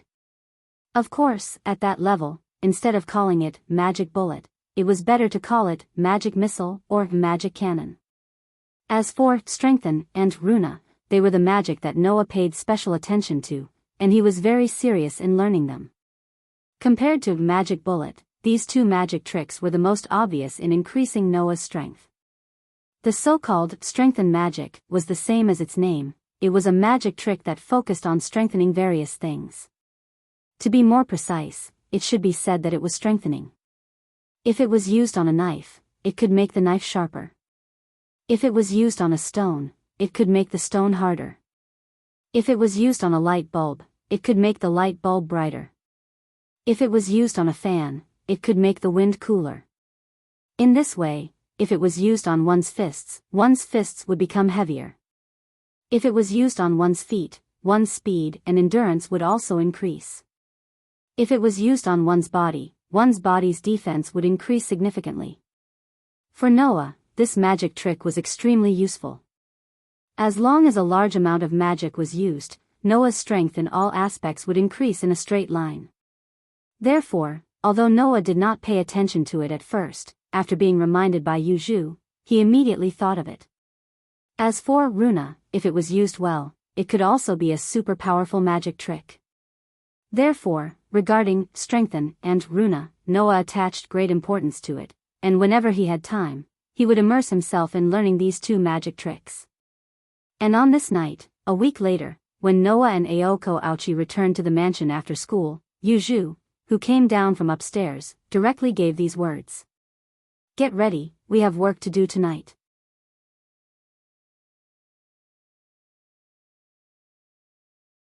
Chapter 3:17. The bleak cold wind swept through the entire land of Sani City with a whistling sound. At this time, 3 figures, big or small, slender or tall, slowly appeared in the cold wind and came to this empty park. First a forest, then a factory ruins, and now a park. Aoko walked at the front, as if telling herself that she had to move forward bravely. She scanned the entire park with a sharp gaze, and a hint of anger could be seen in her expression. How unscrupulous, aren't they afraid of being seen by unrelated people? In the end, this should be your fault, right? Noah, who was walking behind Yuju, glanced at the surroundings as he purposely smiled. Isn't setting up the fulcrum of Myo City's barrier telling the enemy that they have to choose this place as the battlefield? Myo City's barrier was set up by Aoko's grandfather, Yuju said in an indifferent tone. He purposely chose this place with a lot of people as the fulcrum point. It can't be helped that it turned into a battlefield. As long as one was a magician, they had to maintain the concealment of their magic. It was because of this that Aoko's grandfather purposely chose this place with a lot of people to set up the fulcrum point. This way, as long as the enemy was a magician, they would have to worry about whether the fulcrum point would be seen by ordinary people and expose the concealment of their magic. At the very least, it was impossible for the other party to come here during the day to carry out the work of a magician when there were so many people coming and going. At night, they would also have to be cautious and think of ways to set up a barrier to drive people away. In a large sense, it would waste a lot of time, which was very beneficial to the manager of Sanyo City. I'm just afraid that the enemy is a madman who doesn't care about the lives of ordinary people and can laugh as he wantonly kills. Noah said lightly, and then immediately changed the topic without giving Aoko and Yuju any time to answer. Are you sure you detected the reaction of magic here? Myo City's barrier can only be deceived, there's no possibility of error. Yuju repeated expressionlessly, her pitch-black eyes looking straight ahead, as if she had already seen her opponent. The enemy is on the move, this is something that can be confirmed. Is that sneaky bastard starting to destroy the fulcrum again? Aoko frowned. Could it be another mannequin sent out to distract the enemy? I have the same question. Noah shrugged. If that's the case, then this foreign magician's wallet is quite full. For now, the automatons that were controlled by magicians and used in magic battles were more or less useless. In terms of performance, an ordinary automaton wasn't as powerful as a familiar. If one wanted to create an automaton that could be used in battle, the cost of the materials required would be a figure that would make ordinary magicians speechless. Therefore, in this world, if there were still puppeteers who used puppets as their main method of fighting, they would most likely be collecting antiques that were left behind from the past to the present to do battle. Of course, if that was the case, the price of purchasing an automaton was also very expensive. Ordinary magicians simply couldn't afford it. Previously, Noah and Yuju had encountered two men with a split mouth in the forest. On the night when Noah's true identity was discovered, he had also broken an automaton. In other words, the other party had already used 3 expensive antiques during this period of time. If this foreign magician still sent out a mannequin this time, then one could imagine how rich his wallet was. Regardless of whether it's the real person or the mannequin, the opponent this time is Aoko. Yuju glanced at Noah lightly. Your opponent is that fantasy breed. Yuju's words made the two people present react. Noah didn't care and turned his head away, but his gaze toward Aoko was more or less serious. Aoko looked calm on the surface, but hidden in the depths of her pale eyes was a stifling pressure that made it hard for others to breathe, telling others just how difficult it was for her to calm down. Yuju acted as if she didn't care about anything else and quietly retreated to the side. No one has ever said that only magicians who can kill are mature magicians. Noah and Aoko looked at each other. After a long while, Noah closed his eyes and said as if he didn't care about her at all. Don't be ashamed of being afraid of killing. It's never wrong to cherish life. No matter if it's yours or the enemy's. After leaving these words, Noah also retreated to Yuju's side, leaving the choice in Aoko's hands. It was obvious that Aoko and Yuju wanted to deal with this foreign magician as the real birth trial of the Aoko family's magician. Noah, on the other hand, scoffed at this so-called trial. Of course, Noah wouldn't pity the state of the universe and think that killing was wrong. For Noah, killing innocent people was indeed wrong, but for this guy who deserved to die, not killing him was a crime. However, whether to kill or not, at least it was his own decision. Aoko had an unyielding character and was good at moving forward bravely, but that didn't include forcing herself. Needless to say, letting Aoko kill was forcing her. It wasn't that Aoko wouldn't kill. If she really made up her mind, Aoko would definitely be able to do it. But Aoko didn't want to kill at all. Doing something against one's will, if that wasn't forcing oneself, then what was? If one had power but couldn't make decisions for oneself, then why did one have power? Just to reach the origin? That didn't make any sense. Noah had extraordinary magic power from the moment he was born. In order to not hurt the people around him, Noah constantly trained his magic power control. Later, he gradually mastered the high-level destruction spell, Crush, and made considerable progress in the other two worlds. All of this was to protect the people around him, to protect the worlds that asked him for help. Therefore, Noah felt that it was meaningful for him to become stronger, and that his life was very meaningful. Unlike the magicians of this world, who became stronger and had power, but had to force themselves to do things they didn't want to do. If that wasn't meaningless, then what was it? Therefore, although Noah didn't completely reject the magicians of this world, he didn't have a good impression of them. But unlike Noah, a pure magician like Yuju had a completely different opinion. Magicians were destined to go against their morals. Therefore, all human rules and regulations were enemies to magicians. Therefore, when Aoko was stunned by Noah's words, Yoju's voice slowly sounded. "That's not like you." This sentence made Aoko finally make up her mind. Yes. Hesitation was not like Aoko at all. No matter what, since she had decided, she had to do it. This was Aoko. Seeing the determination in Aoko's eyes, Noah still didn't care and smiled, and turned his head away. At this point, it was Aoko's problem to choose her own future. After all, Noah was rather impressed by Aoko's perseverance and willpower. At that moment, Noah closed his eyes, and his sensing ability was fully activated in an instant, covering the largest range with him as the center. The next moment, Noah and Yuju raised their heads at the same time and said in unison, "They're coming."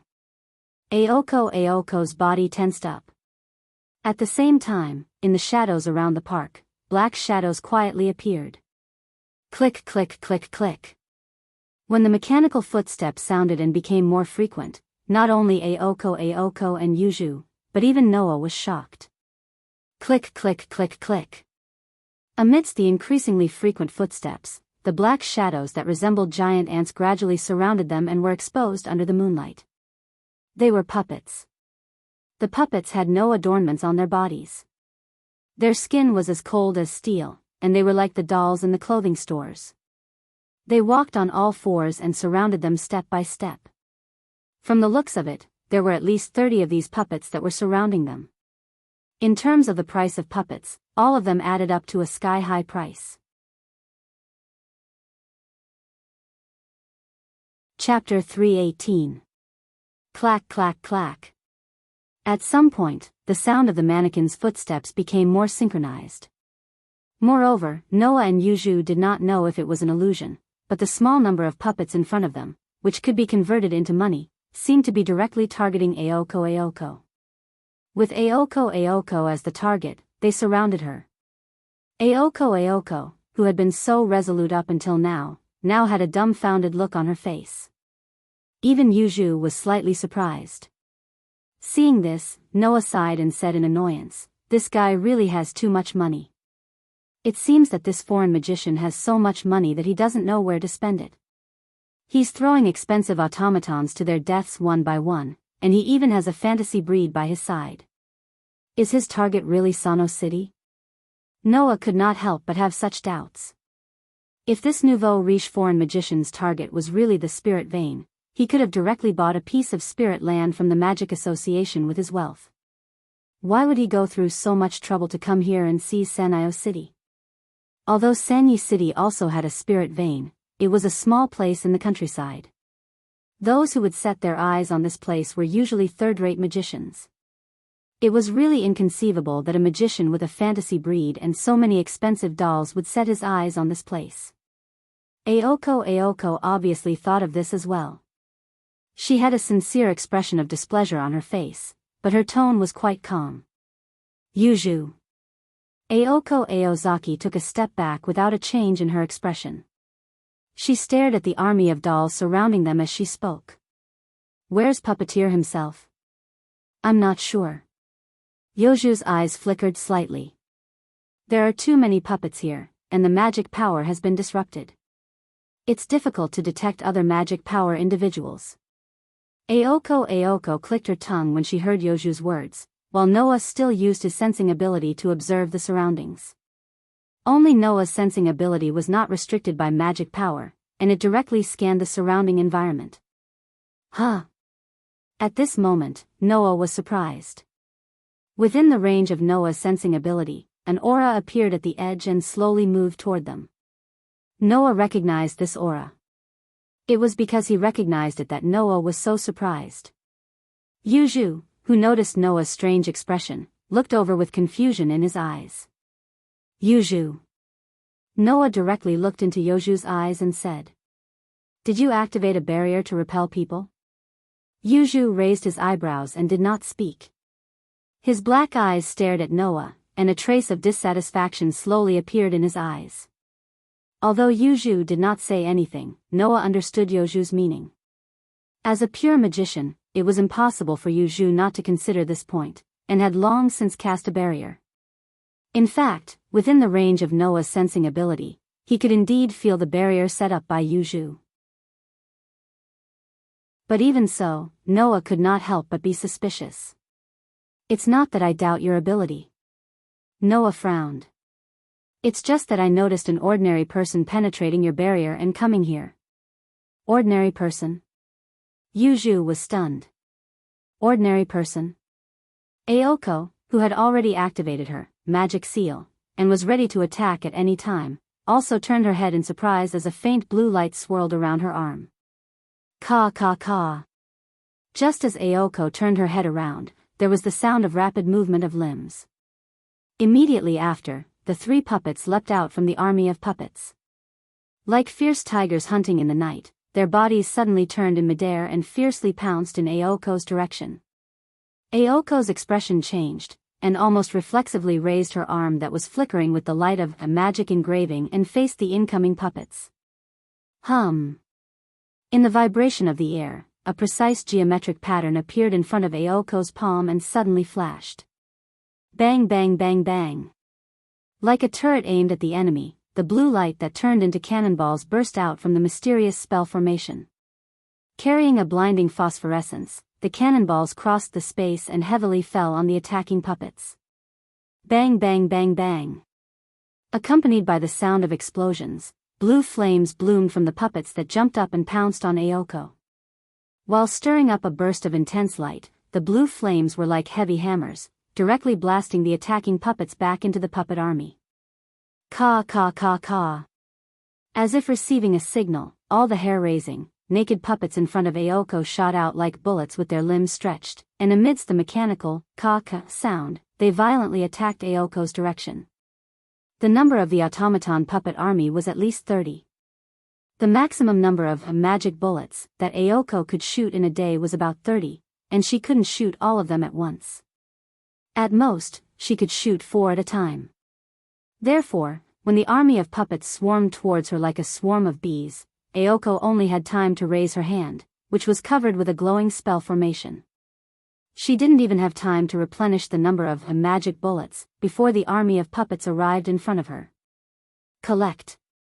A voice rang out behind Aoko, accompanied by a dense phosphorescent light that illuminated every corner of the surroundings. Cast, projection. As soon as he said that, the blue phosphorescent light turned into a resplendent beam of light. Like a meteor flashing through the night sky, it brushed past Aoko's side, causing half of her body to heat up. Her skin turned red from the friction. Then, the meteor-like beam of light swept through the swarming puppet army. Bang! A dazzling light exploded. Whoosh! A strong gust of wind spread. The puppets in the torrent of magic power seemed to be directly vaporized. They suddenly burst into flames and turned into stinking smoke, rising into the air and dissipating with the wind. After a while, the light and wind disappeared at the same time, leaving behind a scorched earth that seemed to have been burned by flames, and scattered on the ground, leaving behind some broken limbs and broken bones of the puppets. That scene was extremely frightening. Whether it was Aoko or Yuju, both of them looked at Noah with an incredulous expression as he raised his hand in front of him that was flickering with phosphorescence. This was especially true for Aoko. Recalling the beam of light that had formed of a magic bullet that was like a meteor, she looked at Noah as if she had seen a ghost.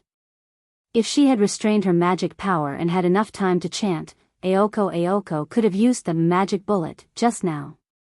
However, not only did it require the assistance of the magic seal, but it also required the consumption of all the magic power in the body to obtain the magic bullet of that scale. Now, this trump card that Aoko could only use once, not only did Noah casually use it, but he also looked relaxed, as if he didn't consume any magic power at all. This guy, is he really a monster? Don't be in a daze. Noah, who put down his hand, looked at Aoko and Yoju's stunned expression, and sighed in a deep voice. Even if I make a move, the result is still too late. Saying such a sentence, Noah turned sideways and looked at the entrance of the park. Aoko and Yoju, who looked at the front through Noah's body, finally saw it. At the entrance of the park, a figure stood there. He was wearing the student uniform of Miyamoto High School, with messy hair, a somewhat thin figure, and a somewhat simple and honest expression.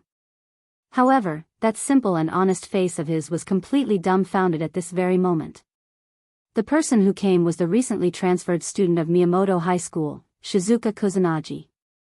Yoju's pitch-black eyes suddenly focused, and a flame-like magic power rose from his body. Aoko sucked in a breath of cold air, and immediately understood. The transfer student in front of her, who came from the mountains, saw everything that just happened. As an ordinary person, he witnessed the miracle of a magician. You guys. Shizuka Kusajikuro seemed to be unable to recover from the scene that he saw. Looking at the burning remains of the puppets and the broken limbs on the ground, he couldn't help but take a step back. The whole place was dead silent.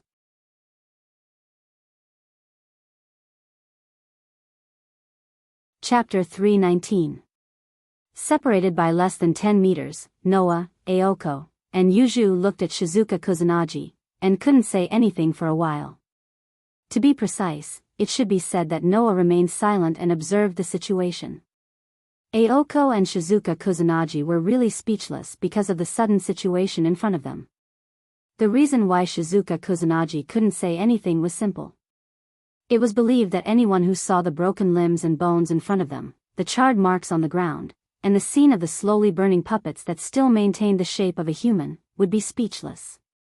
It was better to say that if it wasn't because it was too shocking, Shizuka Kusanagi would have run away at this time.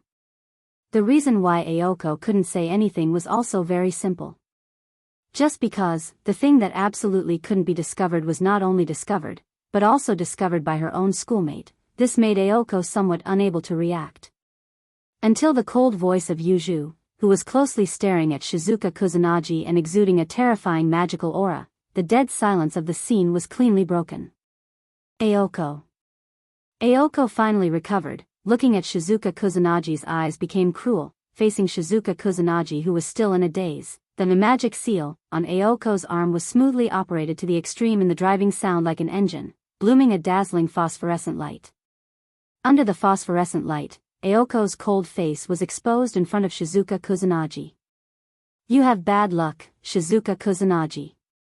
Shizuka Kusanagi, who was awakened by the inhuman phenomenon of Aoko, retreated step by step, and finally, couldn't help but stagger, and ran away like crazy.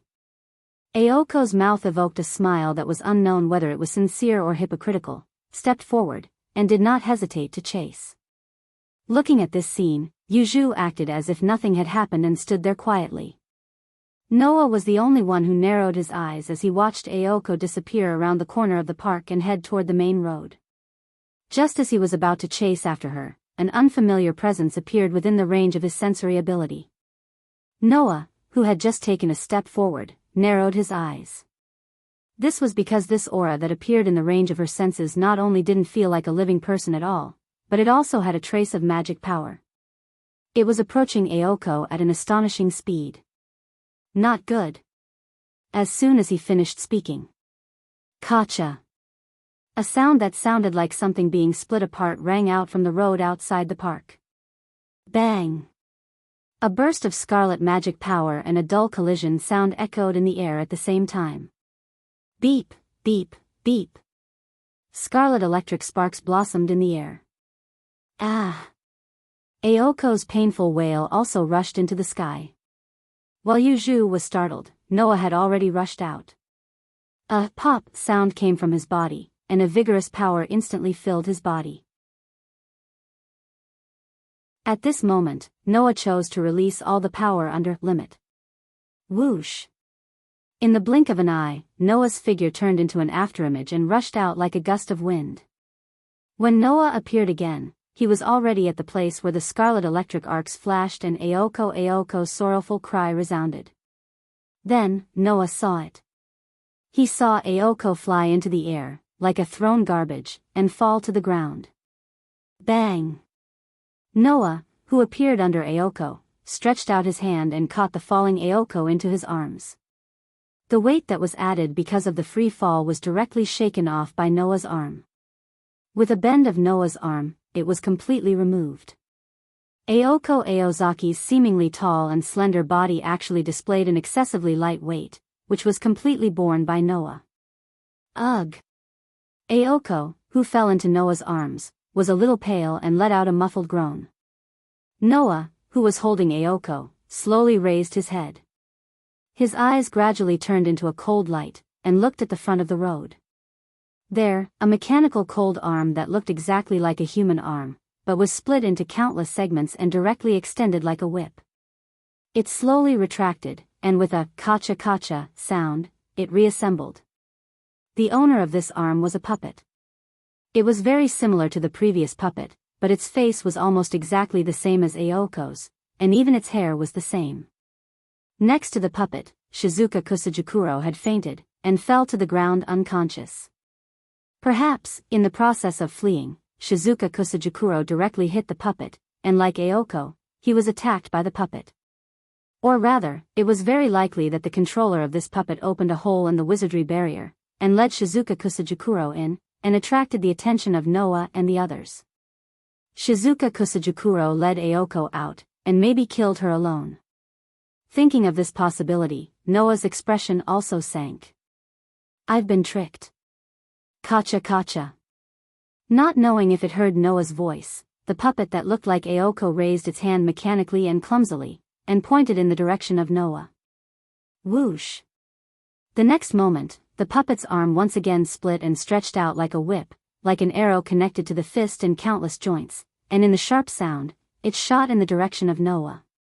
Unfortunately, if it was against Noah in his normal state, this puppet could still jump a few times. But against Noah, who had released all his power, this was destined to be the last attack in the life of this puppet. Dong!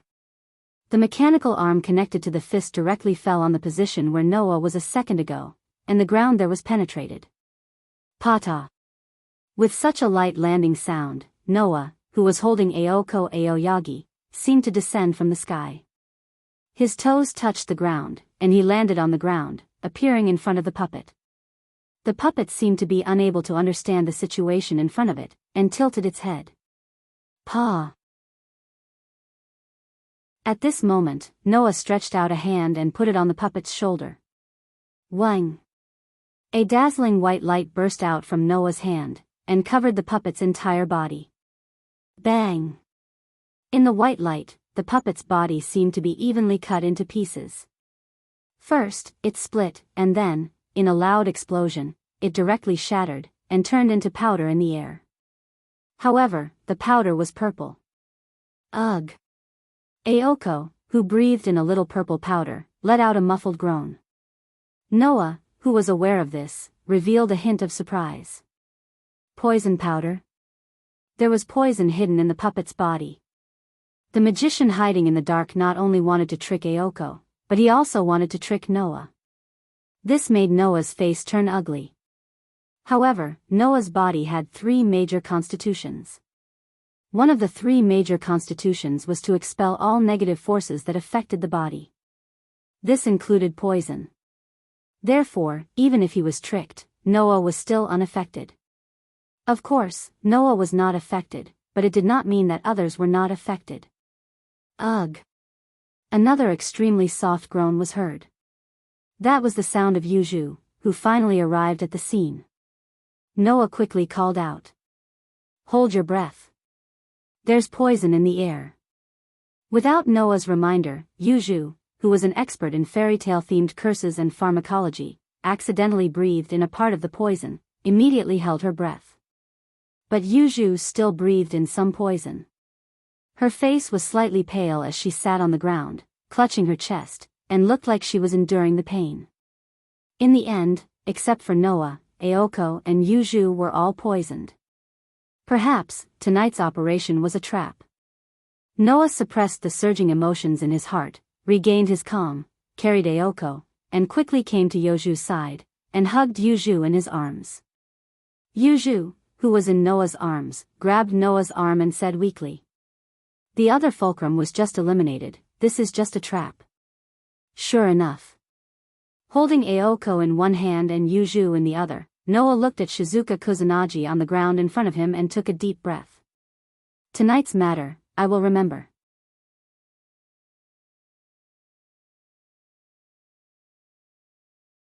Chapter 320.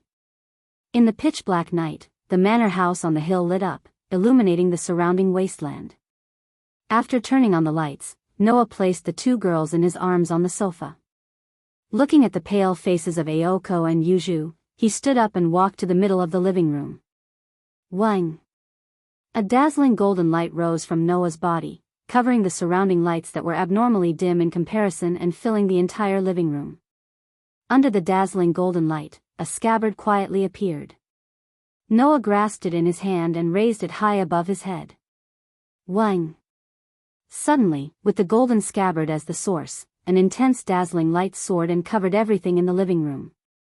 Under the dazzling light, Aoko's pale face gradually improved and regained a bit of color, making her face that was previously filled with pain look a lot more relaxed. The scabbard named Avalon originally had an extremely powerful healing ability. As long as it was not a fatal injury, and its owner could provide it with sufficient magic power, then Avalon would definitely be able to completely heal the person's injuries. The only difference was how long it would take. Otherwise, Avalon would not be called a mobile stronghold. Under the healing of Avalon, the wounds on Aoko's body were negligible, and it didn't take much effort to heal them all.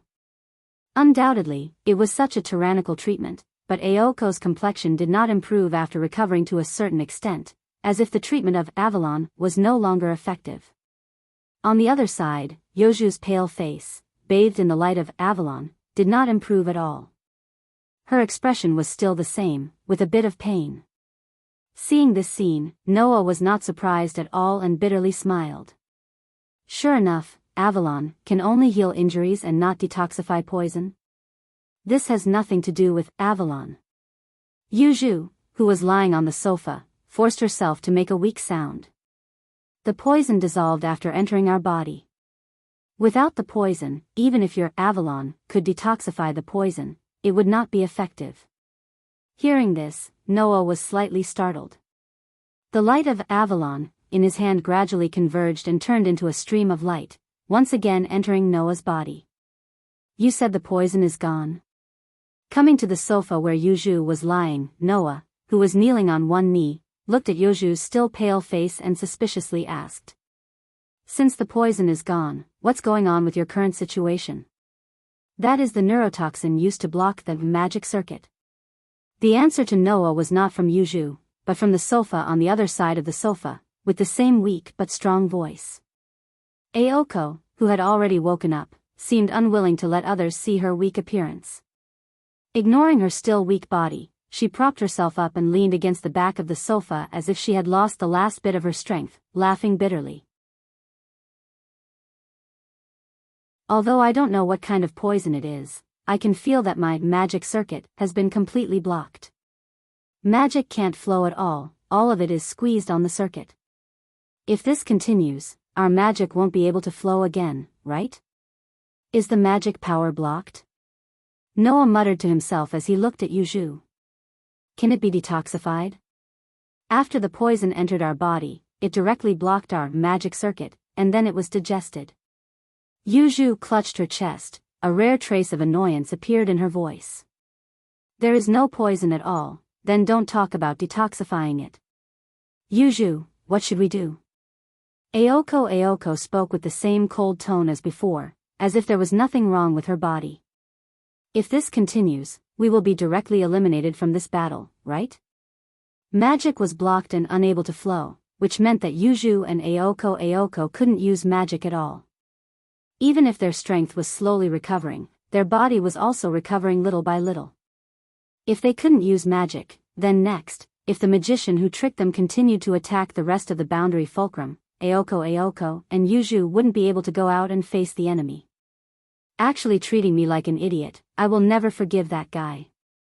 If I don't teach him a lesson, I won't give up. Aoko said in her own voice, even if it was slightly weak, it was full of determination. Moreover, I don't want to be sold by those people in the church. Hatian Church was nominally assisting Aoko and Yuju. It seemed like this, but in fact, Hatian Church only needed to assist the manager of Sanyo City's spiritual vein, not Aoko and Yuju. If they found that Aoko and Yuju had no way to win the battle against the foreign magician, the church would not hesitate to abandon Aoko and Yuju, and start to assist the future manager of the spiritual vein, right? Yuju was naturally aware of this point. After a moment of silence, she raised her pale little face. Now, the magic in our body can't flow again because it was blocked too much before, and now it's all squeezed together and can't be activated. Does that mean our magic circuit is in a traffic jam? Aoko looked at Yuju. What's the solution? Inject magic into the magic circuit.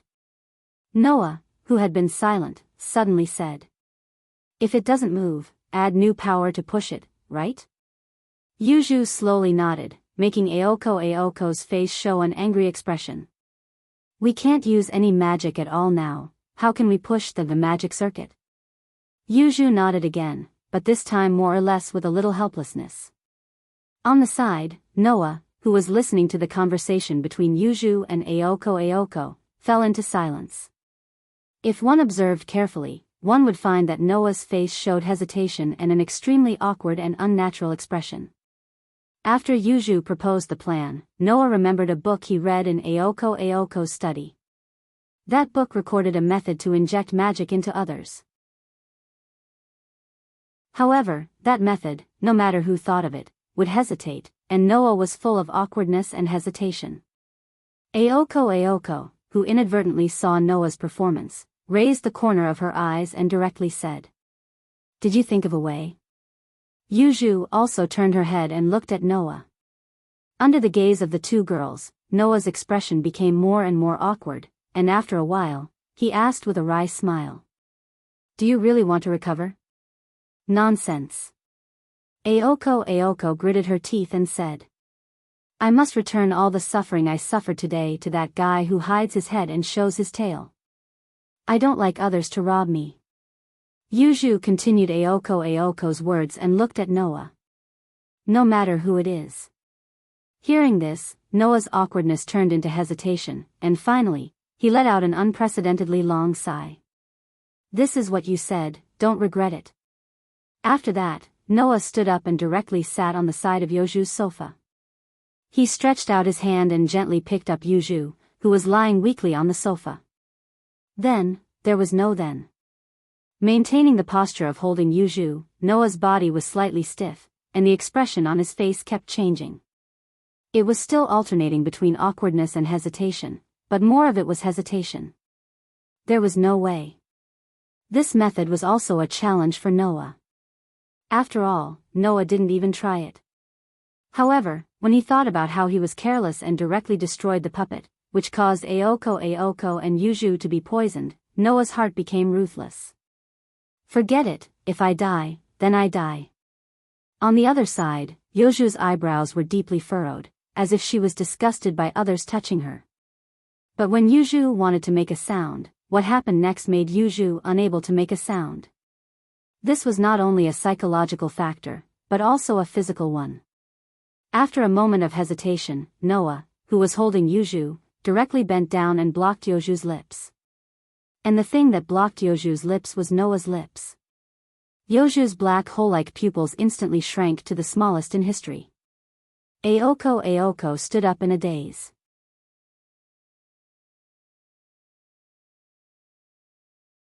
Chapter 321. Mana was basically energy that could only be maintained within the magician's body.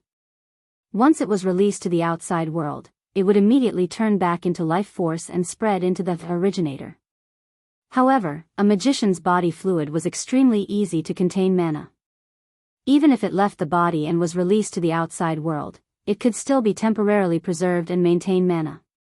Thus, if one could directly drink a magician's body fluid, one could also achieve the goal of replenishing mana. It was said that magicians who were worried about money would even sell their body fluid to the Magic Association, in exchange for large amounts of money. Aoko Aozaki and Yuju both required external magic power to reactivate their magic circuits. As long as Noah could pass his mana to Aoko and Yuju, the magic circuit of the two girls could be reactivated. Originally, Noah wanted to let Aoko and Yuju drink his blood to replenish their mana, but after careful consideration, he gave up on that idea. Noah's body was not an ordinary body. Noah's body had 3 extremely special constitutions. In the world of pitch black bullet, blood could affect the body of the cursed child to a certain extent. In this way, Noah was not sure if his blood would have some effect on the magicians of this world. If it was a good effect, then it would be fine. But if it was a bad effect, then it would be too late to say anything. Thus, after a mental struggle, Noah still chose to use his saliva. Ugh! Ugh! Yuju, whose lips were directly covered by Noah, let out a whimper. Her heart, which was not easily disturbed, was completely disrupted by Noah's actions. Especially when she sensed that Noah had pried open her lips and her tongue had been captured by the tongue of this man who was having the most intimate contact with her in history, Yuju started to struggle in a panic. Her slender arms kept pushing Noah's shoulders. And Noah, who had already thrown caution to the wind, did not care about Yoju's struggles. For a penny, for a pound, for a pound, for a pound, he rolled up Yoju's small tongue and fiercely entangled it. Noah did not know that when he was a child, Mira and Lisanna, those 2 little girls, had already stolen his lips. Thus, in Noah's memory, this was definitely Noah's first kiss. Feeling the soft and small lips pressed against his own, as well as Yoju's panicked tongue continuously attacking him, Noah felt as if he had been electrocuted, and his mind was in chaos. Even Noah, who was good at controlling his emotions, was like this, let alone Yuju. Yoju's heart was already completely occupied by panic, even her mind was blank. She only subconsciously used her arms to press on Noah's shoulders, while whimpering and pushing. Unfortunately, Yoju's strength was no different from nothing for Noah. Furthermore, Noah didn't forget about the important matter at hand.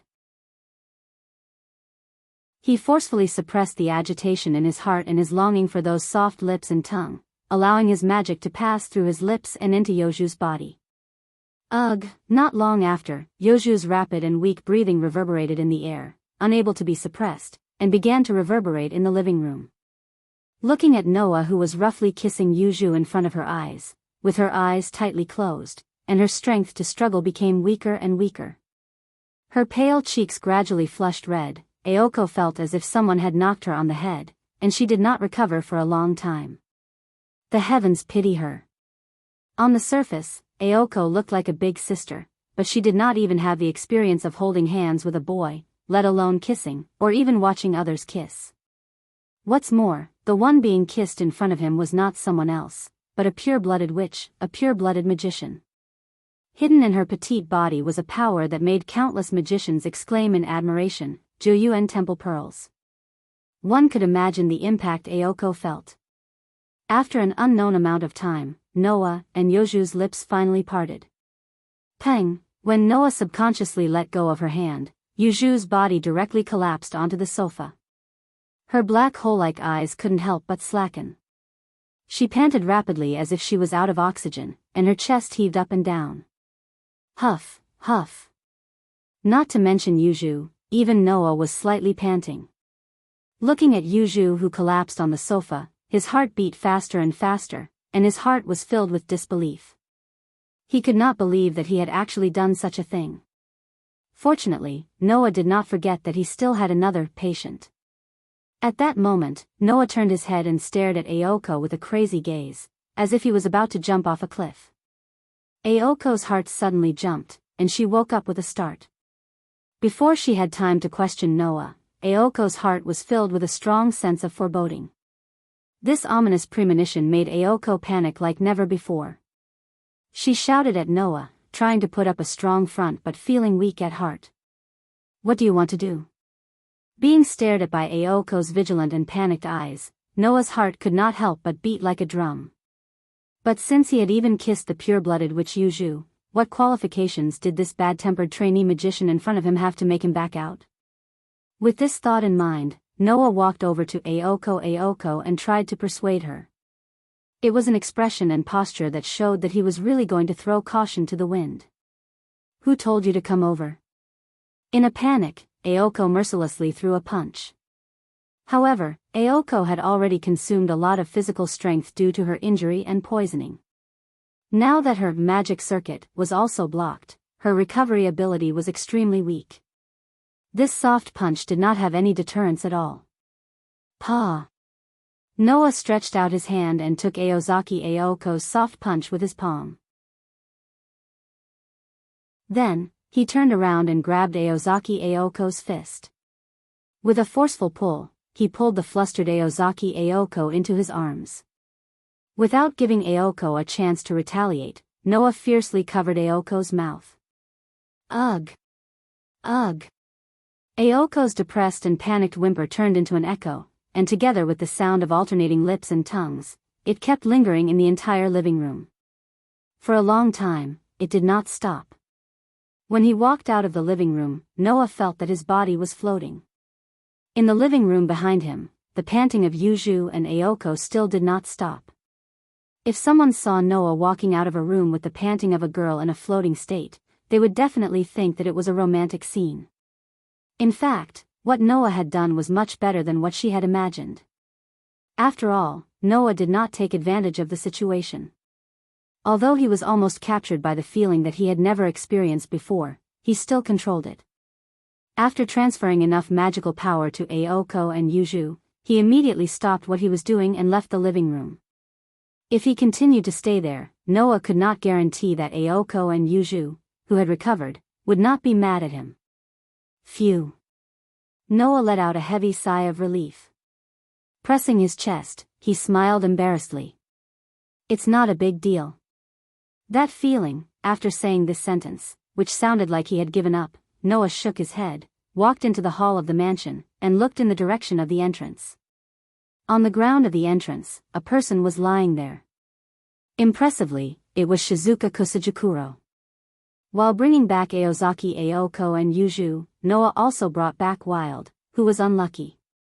He didn't know if it was because she was used by that foreign magician to ignore Yoju's barrier and break into the park. Whether or not he was used, Shizuka Kusajikuro witnessed the scene of the magician using magic, which violated the magician's concealment principle. Perhaps, even if Noah let Shizuka Kusajikuro go, Aoko, Yuju, and even the foreign magician who might have used him would chase after him to kill him. Since that was the case, it was better to bring Shizuka Kusajikuro back and think of a way to solve this problem. Of course, Noah did not think of killing Shizuka Kusajikuro. He still had a good impression of this simple young man.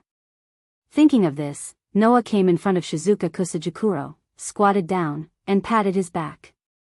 "You were unlucky to break into the park, but you were lucky to have met me." After that, Noah carried Shizuka Kusajikuro on his back and brought him to the second floor to his room. The night passed quietly.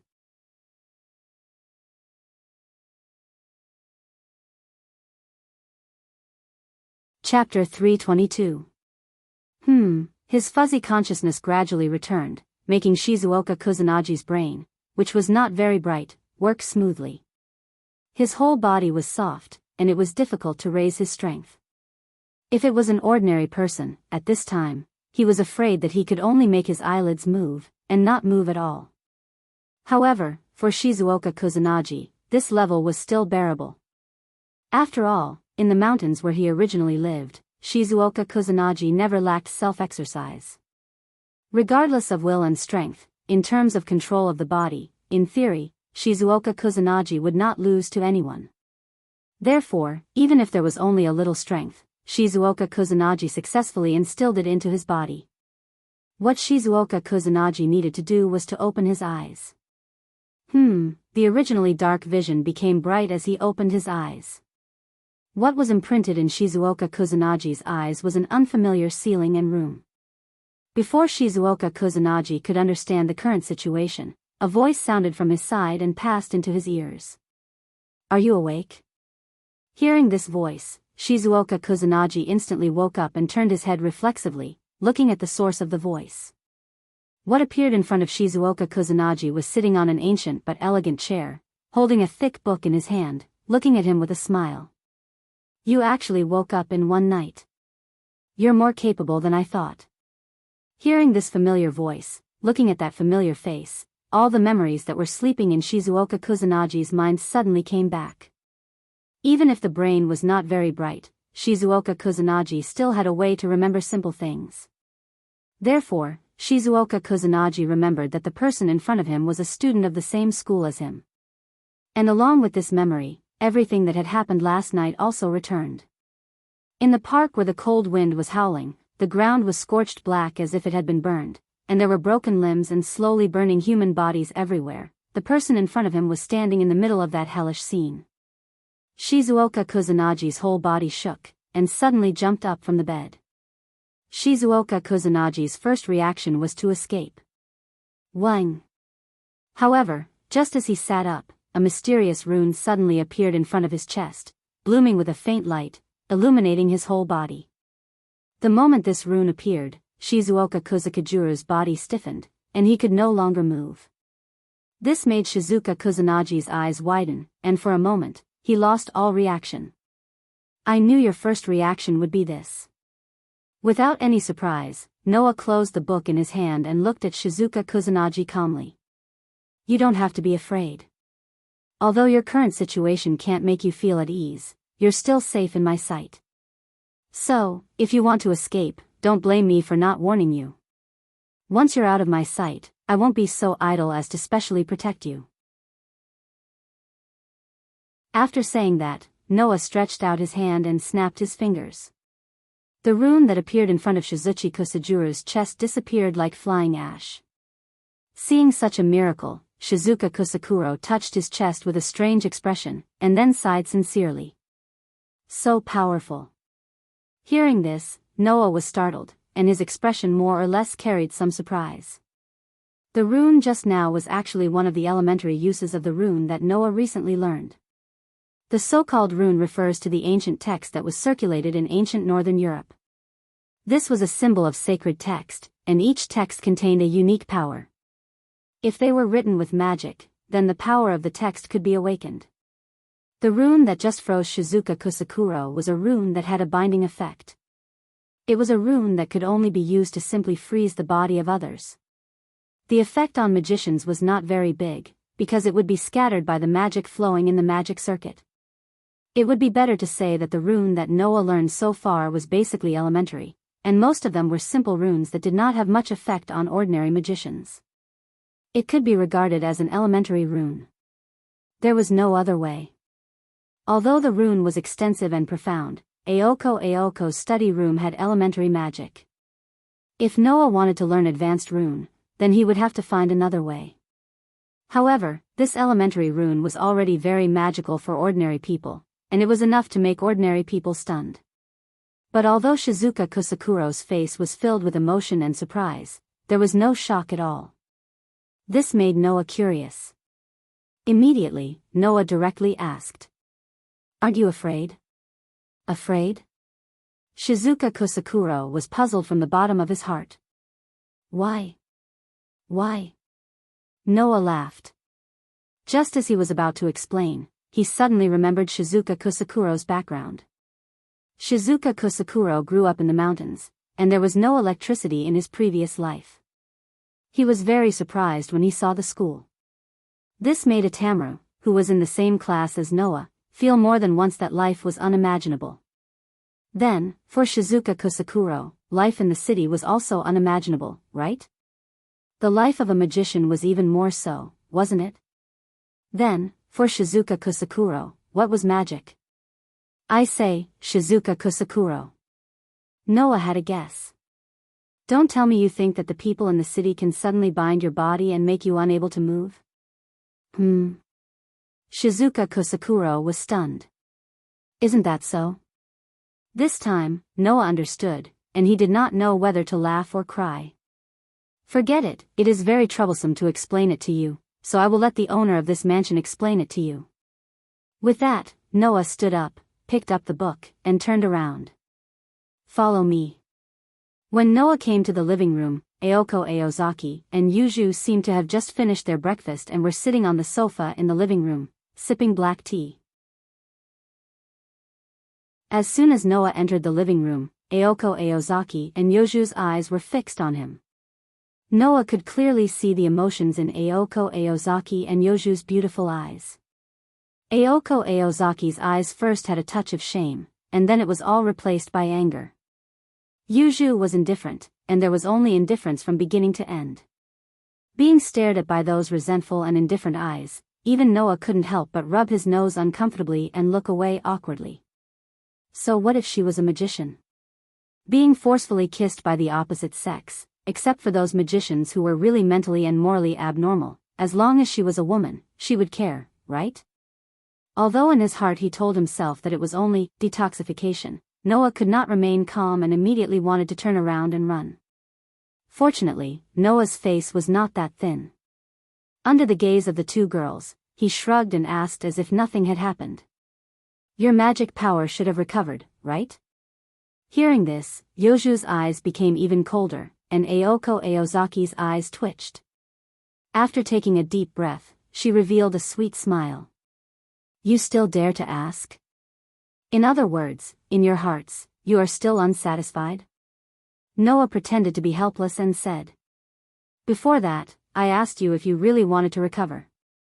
I also told you not to regret it. Anyway, you didn't want to fall in love. Instead of being an old virgin for the rest of your life, why don't you let me, your temporary cohabitant, take advantage of you? This time, not to mention Aoko Aozaki, even Yoju's eyes showed a trace of anger.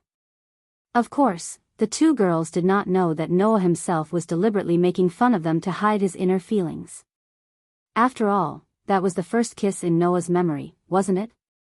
Facing Aoko Aozaki and Yoju's murderous gaze, Noah's face was calm. In addition, even if you have any thoughts now, you should wait until later.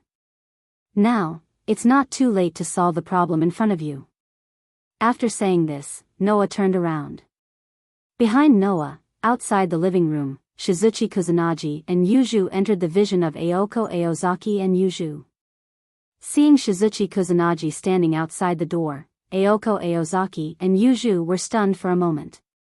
After they reacted, their expressions suddenly became serious.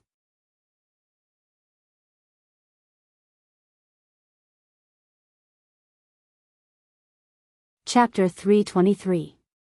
In the living room, an oppressive silence began to fill the air. Ouchie. On the other hand, Shizuka Kusajikuro seemed to have just noticed Aoko and greeted her. Why are you here? Looking at Shizukiro's sincere and honest smile, Ouchie Aoko really wanted to ask him what his brain was made of. Undoubtedly, he ran away in front of everyone last night, but now he acted as if nothing had happened. Ouchie Aoko really couldn't guess what Shizukiro was thinking. At this time, Yuju directly got up from the sofa and didn't pay attention to Shizukiro. Instead, she stared at Noah. In her dark eyes, there was a strong fluctuation that even when Noah kissed her. In the next moment, Yuju's slightly angry and low voice faintly sounded. Why did you bring people into my house without permission? Hearing this sentence, Shizuka Kusajikuro was completely confused, while Aoko Aozaki cast the same questioning gaze at Noah. Regardless of the problem with Shizukiro, Noah bringing outsiders into Yuju's mansion seemed simple, but for Yuju, this could develop into an absolutely unforgivable thing. No matter what, this mansion was Yuju's most precious existence, and it was left behind by Yoju's deceased father. Noah naturally understood this point, and the little bit of awkwardness in his heart toward Yuju disappeared. He returned to his usual calmness, and looked at Yoju's eyes that contained strong emotions. "You didn't say that I can't bring people in, right?" Yuju didn't speak, and didn't move her eyes away. She closely stared at Noah, making the surrounding atmosphere seem oppressive. "Okay, Yuju, now is not the time to ask who is right and who is wrong. Noah is right, you really didn't say that you can't bring people in." Aochi Aoko, who couldn't stand this oppressive atmosphere, chose to be the intermediary. Moreover, before today, Noah has never brought outsiders in. Today, he brought people that we need to deal with. Isn't it better not to pursue this matter in this place? Yuju still didn't speak, but the strong fluctuation in her eyes slowly calmed down. She glanced at Shizuakairo, who was at a loss, and the coldness in her eyes almost froze people, making Shizuakairo couldn't help but take a step back. It seemed that Yoju's helplessness and anger toward Noah were all transferred to Shizuakairo. After Yuju sat down, Aochi Aoko also calmed down, stood up, and stared at Shizuakairo as if she wanted to see through him. "That's good too. It saves me the trouble of finding you and getting rid of you." "Find me?" Shizuka Kusajikuro didn't seem to understand the meaning of Aoko's words, but he could feel the oppressive atmosphere from Aoko's body and the air around her that made it hard for him to breathe. Things were a bit bad. "As you can see, Shizuakairo." On the side, Noah made his calm voice at the right time. "The two people here want to kill you." "Kill?" Shizuakairo finally understood what was wrong, and he stepped back again and again. Compared to Shizuakairo, Aochi Aoko seemed to want to step forward step by step, and the momentum on her body and the expression on her face became more and more intense. Although he didn't know what was going on, his intuition told him that the situation was very bad. Suppressing the subconscious impulse to escape, Shizuakairo moved toward the direction of Noah. Seeing this scene, Noah couldn't help but laugh. Aoko Aozaki even stopped and looked straight at Shizuka Kusanagi. "You don't want to escape?" Shizuakairo shook his head and said so. "I want to escape, but I don't think I can escape from you." "Is that so?" Aochi Aoko smiled happily, but there was no smile in her eyes. "You mean you want to die?" "I don't want to die yet," Shizuakairo said in a very sincere tone. "So, I can only listen to Noah and let him protect me." "Noah? Protect you?" Aochi Aoko looked at Noah, and when she found that Noah didn't refute, her face sank. Sitting on the sofa, Yuju, who originally wanted to stay out of this, raised her head and looked at Noah. "You want to protect him?" "At least, I don't want him to die." Noah's expression didn't change, and he said indifferently, "Don't apply your magician's rules to me. I'm not a magician." "Didn't you already learn magic? Then you can be considered a magician, right?" Aochi Aoko's expression gradually became unfriendly. "Do you want to attract the Magic Association's crusade?" The essence of magic was to hide, and any magician had to hide the mystery of magic. If this sentence was originally a duty, then the existence of the Magic Association turned this duty into a real law. If any magician exposed the mystery of magic and didn't deal with the aftermath, then for the sake of the entire magician community, the Magic Association would definitely send people to suppress them. At least, on the surface, the Magic Association made this rule. And previously, it was said that the more people knew about magic, the less mysterious it would become. Therefore, even if the Magic Association was excluded, for the sake of the inheritance of magic, as a magician, Aochi Aoko and Yuju wouldn't allow Noah to protect Shizuakairo. Unless, Noah wanted to start a war with Aochi Aoko and Yuju. "I said, I'm not a magician, at least I won't become the kind of magician you want me to be." Noah's dark eyes swept across Aochi Aoko and Yuju. "If the Magic Association crusade against me, then I will treat it as an enemy and eliminate it." Aochi Aoko and Yuju's expression showed a trace of shock for a moment. "Eliminate? Eliminate the Magic Association?" Does this mean that he wants to become an enemy of all magicians in the world of magicians? Is this person stupid? Are you serious? Aochi Aoko pointed at Shizuakairo with a face full of disbelief. You want to become an enemy of all magicians for this irrelevant guy? I only do what I like. Noah curled his lips and smiled. It has nothing to do with benefits, it's just a good or bad mood. Anyway, I don't hate Shizuakairo classmate, so it's not a big deal to help her. Aochi Aoko was speechless, and Yuju, who had been watching Noah, also had a dark look in her eyes. So, you want to become an enemy of us for this guy? Not to that extent. Noah crossed his arms, first looked at Aochi Aoko, then at Yuju. I remember that there is a library in the mansion, right? Yuju's beautiful eyebrows slowly tightened. What do you want to do?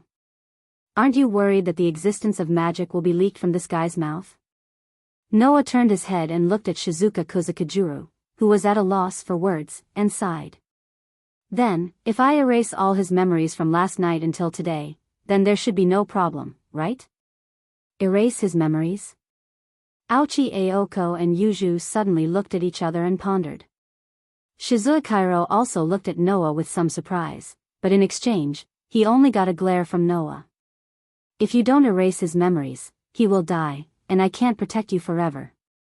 Shizuakairo classmate, I believe that you know which choice is better.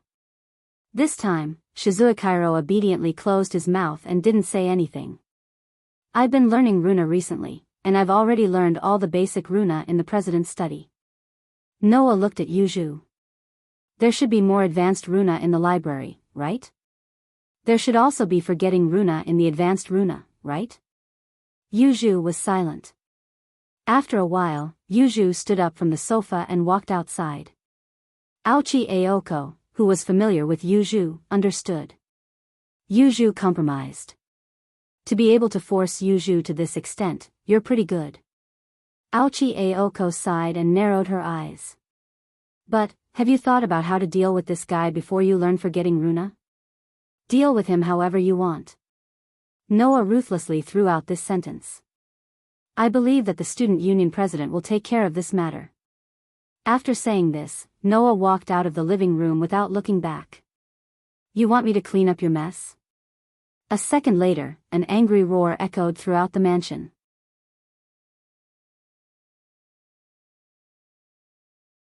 Chapter 324. In the side hall of the Kyuenji mansion, there was a library that Aoko called the Devil's Den. It was a legacy of magic left behind by Yoju's mother. If the mansion was a treasure left behind by Yoju's father, then the library was a treasure left behind by Yoju's mother. Just like the mansion, Yuju treasured the library very much. Even Aoko didn't have many opportunities to enter it. Now, the library had finally welcomed the third guest of the mansion. Under Yoju's guidance, Noah came to the side hall of the Kyuenji mansion and entered the library. This was a library that was extremely shocking in all aspects. It was divided into two levels. The upper level was directly connected to the entrance of the side hall, while the lower level was like a basement. It was under a staircase at the front corner, occupying a very large area.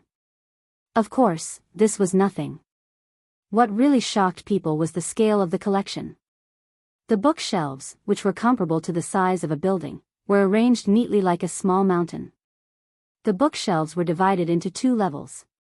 The upper level was surrounded by corridors for people to walk through, as well as wooden railings. The lower level was built with two wooden ladders that were directly welded to the entrance of the corridor on the upper level.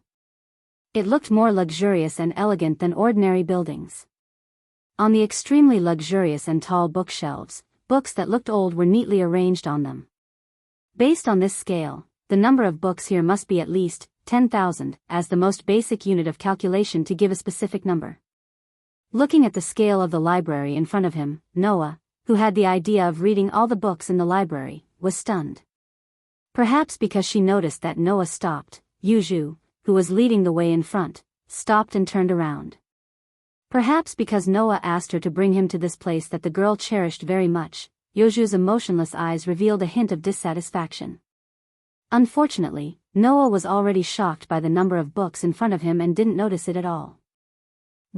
All the books here recorded magic? Seeing the shock and admiration in Noah's eyes, the dissatisfaction in Yoju's heart gradually dissipated. She was like a child whose favorite toy was praised and envied. Less than 10% of the books recorded magic. Yuju said faintly. The rest of the books recorded magic theories and related knowledge of the magic world. That's still very impressive. Noah sighed from the bottom of his heart. I thought my family's library was big enough. This place is not bad. Your family? Yuju looked at him inquisitively. Your family also has a library? Yes. Noah couldn't help but recall the huge library in the guild and smiled bitterly. So, I only went there once when I was a child. Yuju nodded silently, turned into a bookshelf, leaving such a sentence. There are a lot of books that record Runi's magic here, but I can't remember where they are. You can find them yourself. After saying that, Yuju disappeared from the other end of the bookshelf, leaving Noah behind and disappearing without a trace. Seeing this, Noah once again looked around the magnificent library in front of him and sighed. It seems that it is impossible for me to read all the books here. Even if I only read about magic, it would be difficult. However, if he thought about it carefully, it wasn't strange. Magic has been passed down in this world for who knows how many years. There are rare magic left over from ancient times. There were extinct magic spells that were found in famous ruins. There were secret magic spells inherited from outstanding magicians. There are traditional magic that has been guiding magicians since ancient times. The number of these magic tricks is as endless as human knowledge. It can't be counted with numbers. Therefore, it was not surprising that the number of magic spells recorded in this library was frighteningly high. Noah believed that in the headquarters of the Magic Association, there must be an even more amazing library with a larger collection of books. If Noah wanted to read all the magic tricks in this world, it was absolutely impossible. No wonder Sir Guild Leader called this place the Demon's Den, Noah muttered helplessly. Be realistic. Just remember some useful magic tricks. Although he said so, Noah still had a little ambition. Even if he couldn't read all the magic books here, at least, he had to read all the books on the magic. Different from the simple, enhancement magic, the Runi magic was truly extensive and profound. Not only did each word represent a kind of power, but the words could also be combined with each other, allowing the power of the words to combine with each other and display new effects. There was once a famous magician in the Magic Association who said such a sentence. If someone learns all of it, then she, has mastered all the mysteries of this world. The original meaning of this sentence was, if someone learns all of a magic rune, then that person can use all the miracles in this world. Just like English letters can be taken out by themselves, and can also be combined to form English letters, and finally become a language. Isn't this broad and profound? Therefore, magic rune is even listed as a magic system in the magic world. Even if you learn all of the rune script, there are thousands of ways to combine them, simply innumerable. Of course, learning it is one thing, but being able to use it is another. After all, combining rune is not as simple as just putting them together. The stronger the effect of rune combined, the higher the magic attainment needed to learn it, and the more magic power needed to use it, the more magic power needed to use it. Noah doesn't have extravagant hopes of learning all the magic in this world. But, only rune, if possible, Noah hopes to learn all of it. That doesn't only refer to rune script, but also the various ways to combine rune, which is the entire rune magic system. When he thought of the large number of books on rune magic in this library, Noah's heart was excited. Okay, let's begin. With this sentence as the end, Noah got into the tall bookshelf and began a long time of reading. Today is not a holiday. Whether it is Noah, Aoko Aozaki, Yuju, or Shizuka Kusajuru, they all need to go to school. However, because of the poisoning incident last night, the magic circuit in Aoko Aozaki and Yoju's bodies has just recovered to the extent that they can be activated. It will take about 2 to 3 days for their magic power to completely flow smoothly and reach its peak state. Therefore, Aoko Aozaki and Yuju chose to take a leave of absence at the same time and stay in the manor house to recover. They strive to recover their combat power as soon as possible and throw themselves into the enemy. This time, the enemy not only has the wealth to squander a large number of expensive automatons, but also has enough strategy. Otherwise, they wouldn't have tricked Noah and the others and poisoned Aoko Aozaki and Yuju. In addition, there is the existence of a fantasy breed behind the enemy, so Aoko Aozaki and Yuju dare not be careless. Not only did they take a leave of absence to recover their magic power, but they also asked Noah to take a leave of absence. The Kuyuenji residence is the end of the spirit vein in Sanyo City, so it can bring a lot of support to Aoko Aozaki and Yuju. Therefore, generally speaking, the enemy should not be able to break into such a base camp that can increase the manager's power. However, the enemy this time is different from the previous third-rate magicians. It is unknown if they will plot some tricks, but it is very likely that they will break into the manor house and choose to kill Aoko Aozaki and Yuju. Given Aoko Aozaki and Yuju's current state, even with the increase, there is no guarantee that they can defeat the enemy. It is more likely that they will be killed. In this way, Noah's guard is necessary. Noah's mission was originally only to deal with fantasy breeds, and protecting the two girls is not included in it. However, Yuju used the library as a reason to ask Noah to protect them, so Noah has no excuse to refuse. It was not until evening that Noah, who had read until now, returned to the living room of the manor house. However, when Noah returned to the living room, he saw Aoko Aozaki and Shizuka Kusakajuru, who are fiercely arguing about something. He was stunned on the spot.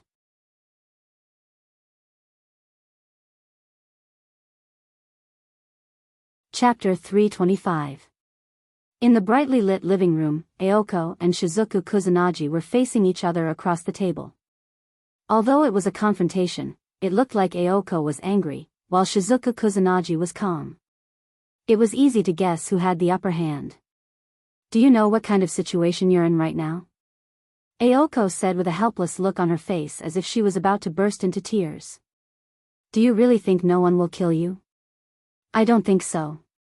Shizuku Kusanagi shook his head. "I know I'm in danger." "You know you're in danger right now?" Aoko gritted her teeth as she yelled out.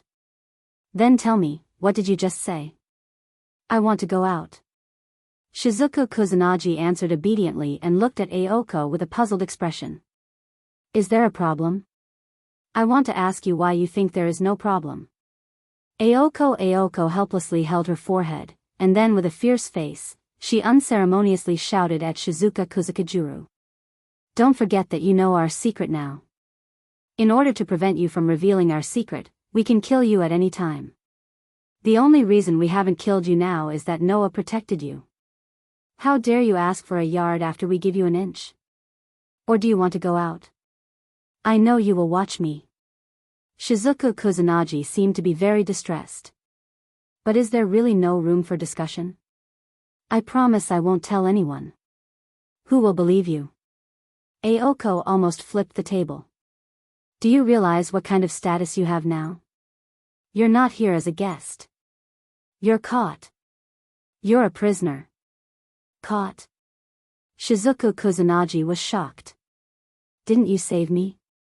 Aoko's head hit the table in front of her with a bang, and she didn't get up for a long time.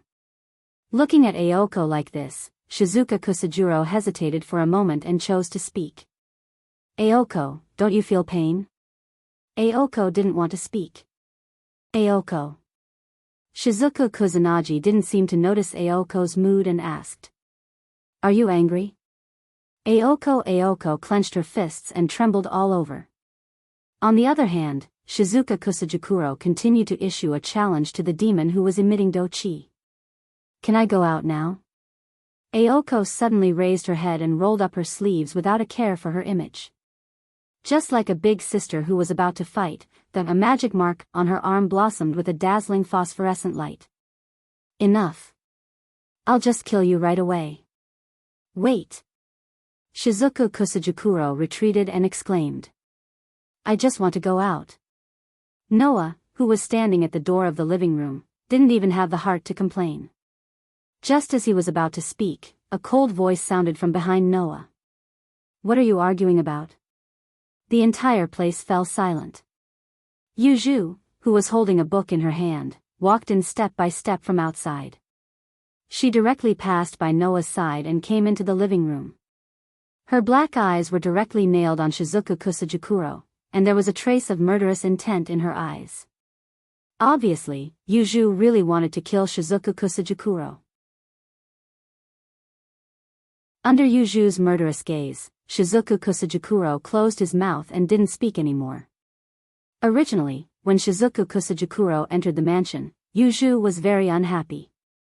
Now, Shizuku Kusajikuro made the entire mansion into a mess. If it wasn't for Noah's presence, even with Noah's guarantee, Yuju would have chosen to attack. Perhaps Shizuku Kusajikuro felt that he was in danger, so he closed his mouth.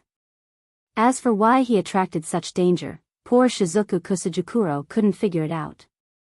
Noah, who felt a little funny, stepped forward and stood side by side with Yuju, and asked Shizuku Kusajikuro, "What do you want to do outside?"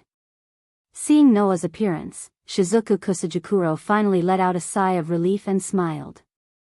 However, Shizuku Kusajikuro's words made Noah, Aoko Aozaki, and Yuju speechless at the same time.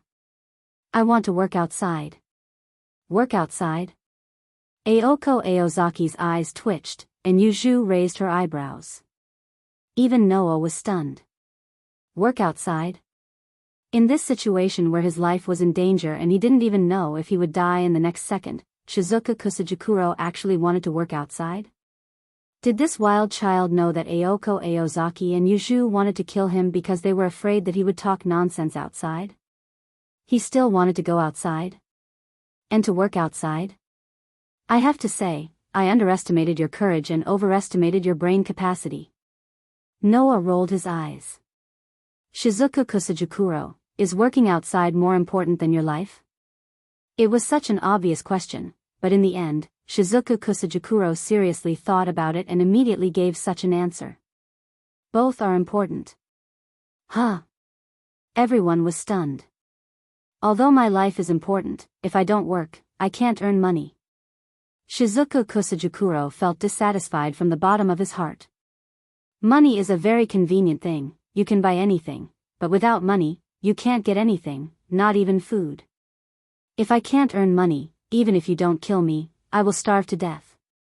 Hearing this, Noah and Aoko Aozaki remembered. This transfer student from the mountains in front of them didn't have parents or relatives to rely on.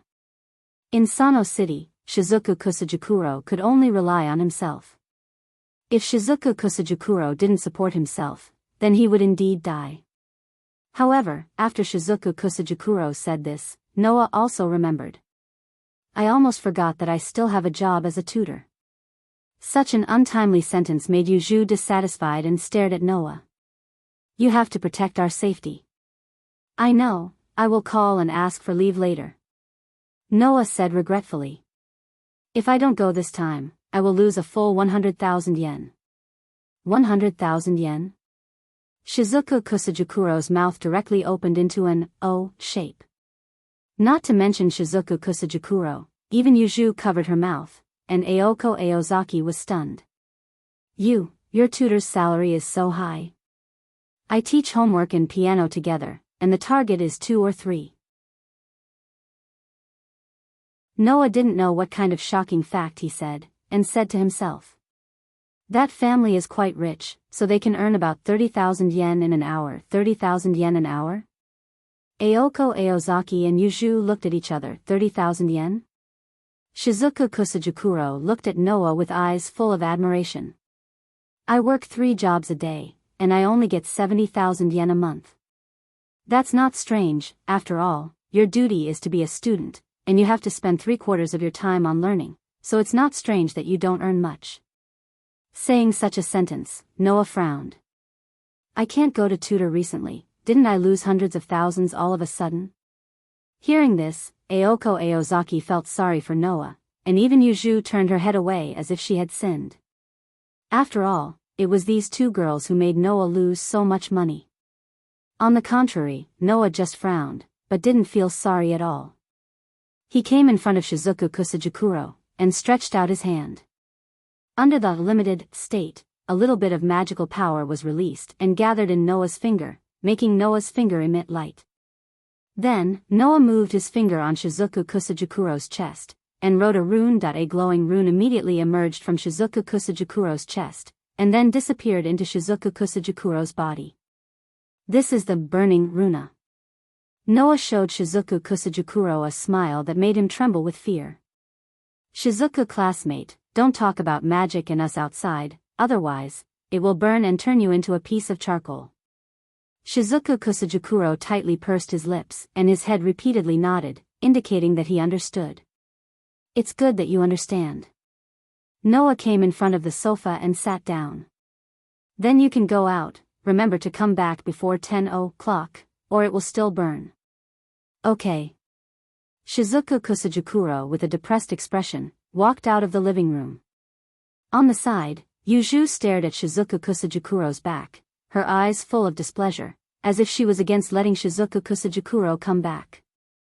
Noah shook his head with a smile. Really, just like a child.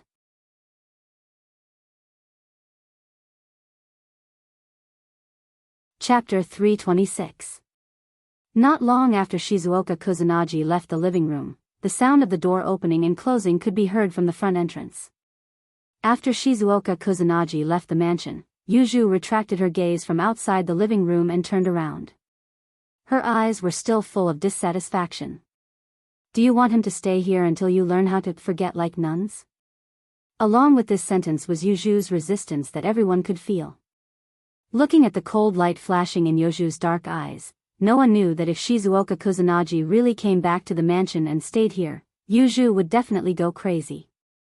Even if she started a war with Noah, Yuju would still go crazy. Because this was Yuju's bottom line. I also object to letting that guy stay here. As a temporary cohabitant, Aoko strongly expressed her own opinion. I'm afraid I won't be able to live with that kind of guy. Without a doubt, both cohabitants insisted on not letting Shizuoka Kusanagi stay in the mansion. In any case, you've planted up a burning nun in that guy's body that will activate when the conditions are met. Let him leave this place. If Aoko's previous speech was based on her personal feelings, then her current speech was based on her thoughts on the overall situation. We still need to deal with external enemies, and the enemy could break into the mansion at any time. Let that guy stay here. Let's not talk about whether Yuju will agree or not. Do we still need to protect him when facing the enemy? Yuju didn't say anything, but everyone knew what Yuju was thinking. Seeing this, Noah slightly sighed. I say, after witnessing the enemy's resourcefulness this time, don't tell me you really didn't consider anything? Aoko and Yuju were both stunned. Don't forget, last night, Shizuoka Kusanagi directly ignored Yuju's barrier and broke into the mansion. Noah suddenly said. At first, I thought that Shizuoka Kusanagi was used by the magician behind the scenes to lure Aoko away. But after that, I thought, is it possible that Shizuoka Kusanagi knew the whole truth from the beginning? After hearing Noah's words, Aoko and Yuju both woke up. The dissatisfaction in Yuju's eyes disappeared and was replaced by a solemn expression. You mean, Shizuoka Kusanagi is very likely to cooperate with the foreign magician to plot against us, instead of being used? I can only say that this possibility can't be ruled out. Noah shrugged. Thus, I protected him and allowed him to stay here not only because I felt that this guy was innocent and wanted to help him, but also because I felt that this guy had been putting on an act the entire time. I wanted to control him here and observe him while I was at it. Really? Aoko Aozaki asked doubtfully. Can that guy really do such a thing? Shizuoka Kusanagi looked like a fool. No one would think that he was a scheming person. I also think that he's just being used, but you can't judge a book by its cover. Maybe we're still in the enemy's trap. Noah sneered. After what happened last night, I don't want to be tricked again. Aoko and Yuju both nodded and agreed with Noah's idea. Then it's better to just kill him. Yuju took the opportunity to make a suggestion. Not only is he a witness to the magic, but he could also be the enemy's companion. We should kill him. He's just an ordinary person, even if he's a collaborator, how important can he be? Noah shook his head and said. On the contrary, if Shizuoka Kusanagi is really the enemy's collaborator, and the magician behind the scenes knows that we let him stay in the mansion, that magician will definitely pay more attention to this collaborator and let Shizuoka Kusanagi stay in the mansion. Then, we can turn the tables and use him. After saying that, Noah looked at Yuju. He didn't know if it was because he had intimate contact with Yuju, but his tone became gentler. He was no longer as strong as before, and he spoke as if he was coaxing Yuju. I know that you value the mansion, but this is a special time. Just bear with it, okay? Yuju's expression became a little uncertain. She didn't know how to respond to Noah's gentle tone. After a while, she turned her head away. I'll try my best. Only then did Noah smile with satisfaction. Humph. Aoko, who saw this scene, snorted inexplicably. She narrowed her eyes and looked at Noah. In other words, you've actually planned everything, right? You can say that. Noah spread his hands and said to Aoko. With Yoju's familiar here, and this is Yoju's territory, it's easy to monitor Shizuoka Kusanagi. As long as there's something wrong with him, we can make a plan. If there's no problem, I'll make him forget everything here and return to the world of ordinary people. Since you've already considered this, what about the foreign magicians? Aoko Aozaki asked with a serious expression. Have you also thought of a plan to deal with him? Noah exchanged glances with Aoko and Yuju. Under the gazes of the two girls, he nodded. There's a basic plan. Aoko Aochi and Yoju's spirits were shaken, and they became serious. As you said before, this foreign magician has already eliminated a fulcrum of the enchantment. In addition to the fulcrum from last night, 2 of the 5 fulcrum points of Sanyo City's enchantment have been eliminated. Now, there are only 3 left. Noah suddenly made such a suggestion.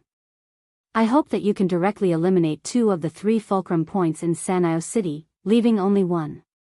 Take the initiative to eliminate 2 of the fulcrum points. Aoko and Yuju were surprised at the same time. What kind of suggestion is this? Leaving those 2 fulcrum points is not beneficial to us at all. Noah explained aloud. Just like last night, the opponent can continue to play tricks and lead us to 1 fulcrum point while they eliminate the other fulcrum point. This is the first disadvantage. Even if there's a lesson from last night, if the enemy continues to appear, we won't be able to gather in one place to face the enemy. We will have to be separated, and 3 fulcrum points are 3 places. If the 3 of us all go out, each of us will guard 1 place, and the enemy can break through 1 by 1. Plus, your magic power hasn't completely recovered, so the enemy can succeed at any time. If something goes wrong, then you and the fulcrum points will be wiped out together. This is the second disadvantage. And if we take the initiative to eliminate 2 of the 3 fulcrum points, then the benefits will be ours. With a calm tone, Noah analyzed bit by bit. First, the enemy is a resourceful person. If they notice that we have taken the initiative to eliminate 2 of the fulcrum points, they will definitely have some scruples. They will be worried that we will ambush them or set up some traps, so they won't dare to act boldly. This means that you can fight for time to recover. Second, because there is only 1 fulcrum point left, even if the enemy attacks the fulcrum point, we can gather our strength to deal with them. We won't have to worry about falling into a trap. Thirdly, the ambush and traps mentioned earlier were not just empty words. We will set up layers of traps at the last fulcrum. If the other party really wants to obtain the spirit vein of Sanyi City, they will definitely make a move. At that time, we will be calm and unruffled. We will wait for the other party to come and take the initiative to let the other party have a taste of our arrangements. After revealing all his thoughts in one breath, Noah smiled. Since there are only benefits and no disadvantages, then what's the point of leaving those 2 fulcrum points? Aoko and Yuju were dumbfounded as they listened to Noah's analysis one by one. They couldn't believe that Noah suddenly became so smart. Aoko and Yuju didn't know that in the world of The Dark Bullet, the political game with the Tentong Chrysanthemum Prime Minister for more than a year had already made Noah's methods and vision change. If it wasn't because the world of Absolute Dual Blades did not have as much pressure as the world of The Dark Bullet, and because he lived the life of an ordinary high school student after coming to this world, which made Noah a little relaxed, Noah wouldn't have been so easily tricked by the enemy last night. Now, after being stimulated by the enemy, Noah's methods and vision naturally returned. Thinking of what happened last night, the corner of Noah's mouth slowly rose. The good show has just begun. You're tuning into the Journey of the Soul YouTube channel. Don't forget to subscribe and join us on this journey to catch the most captivating stories.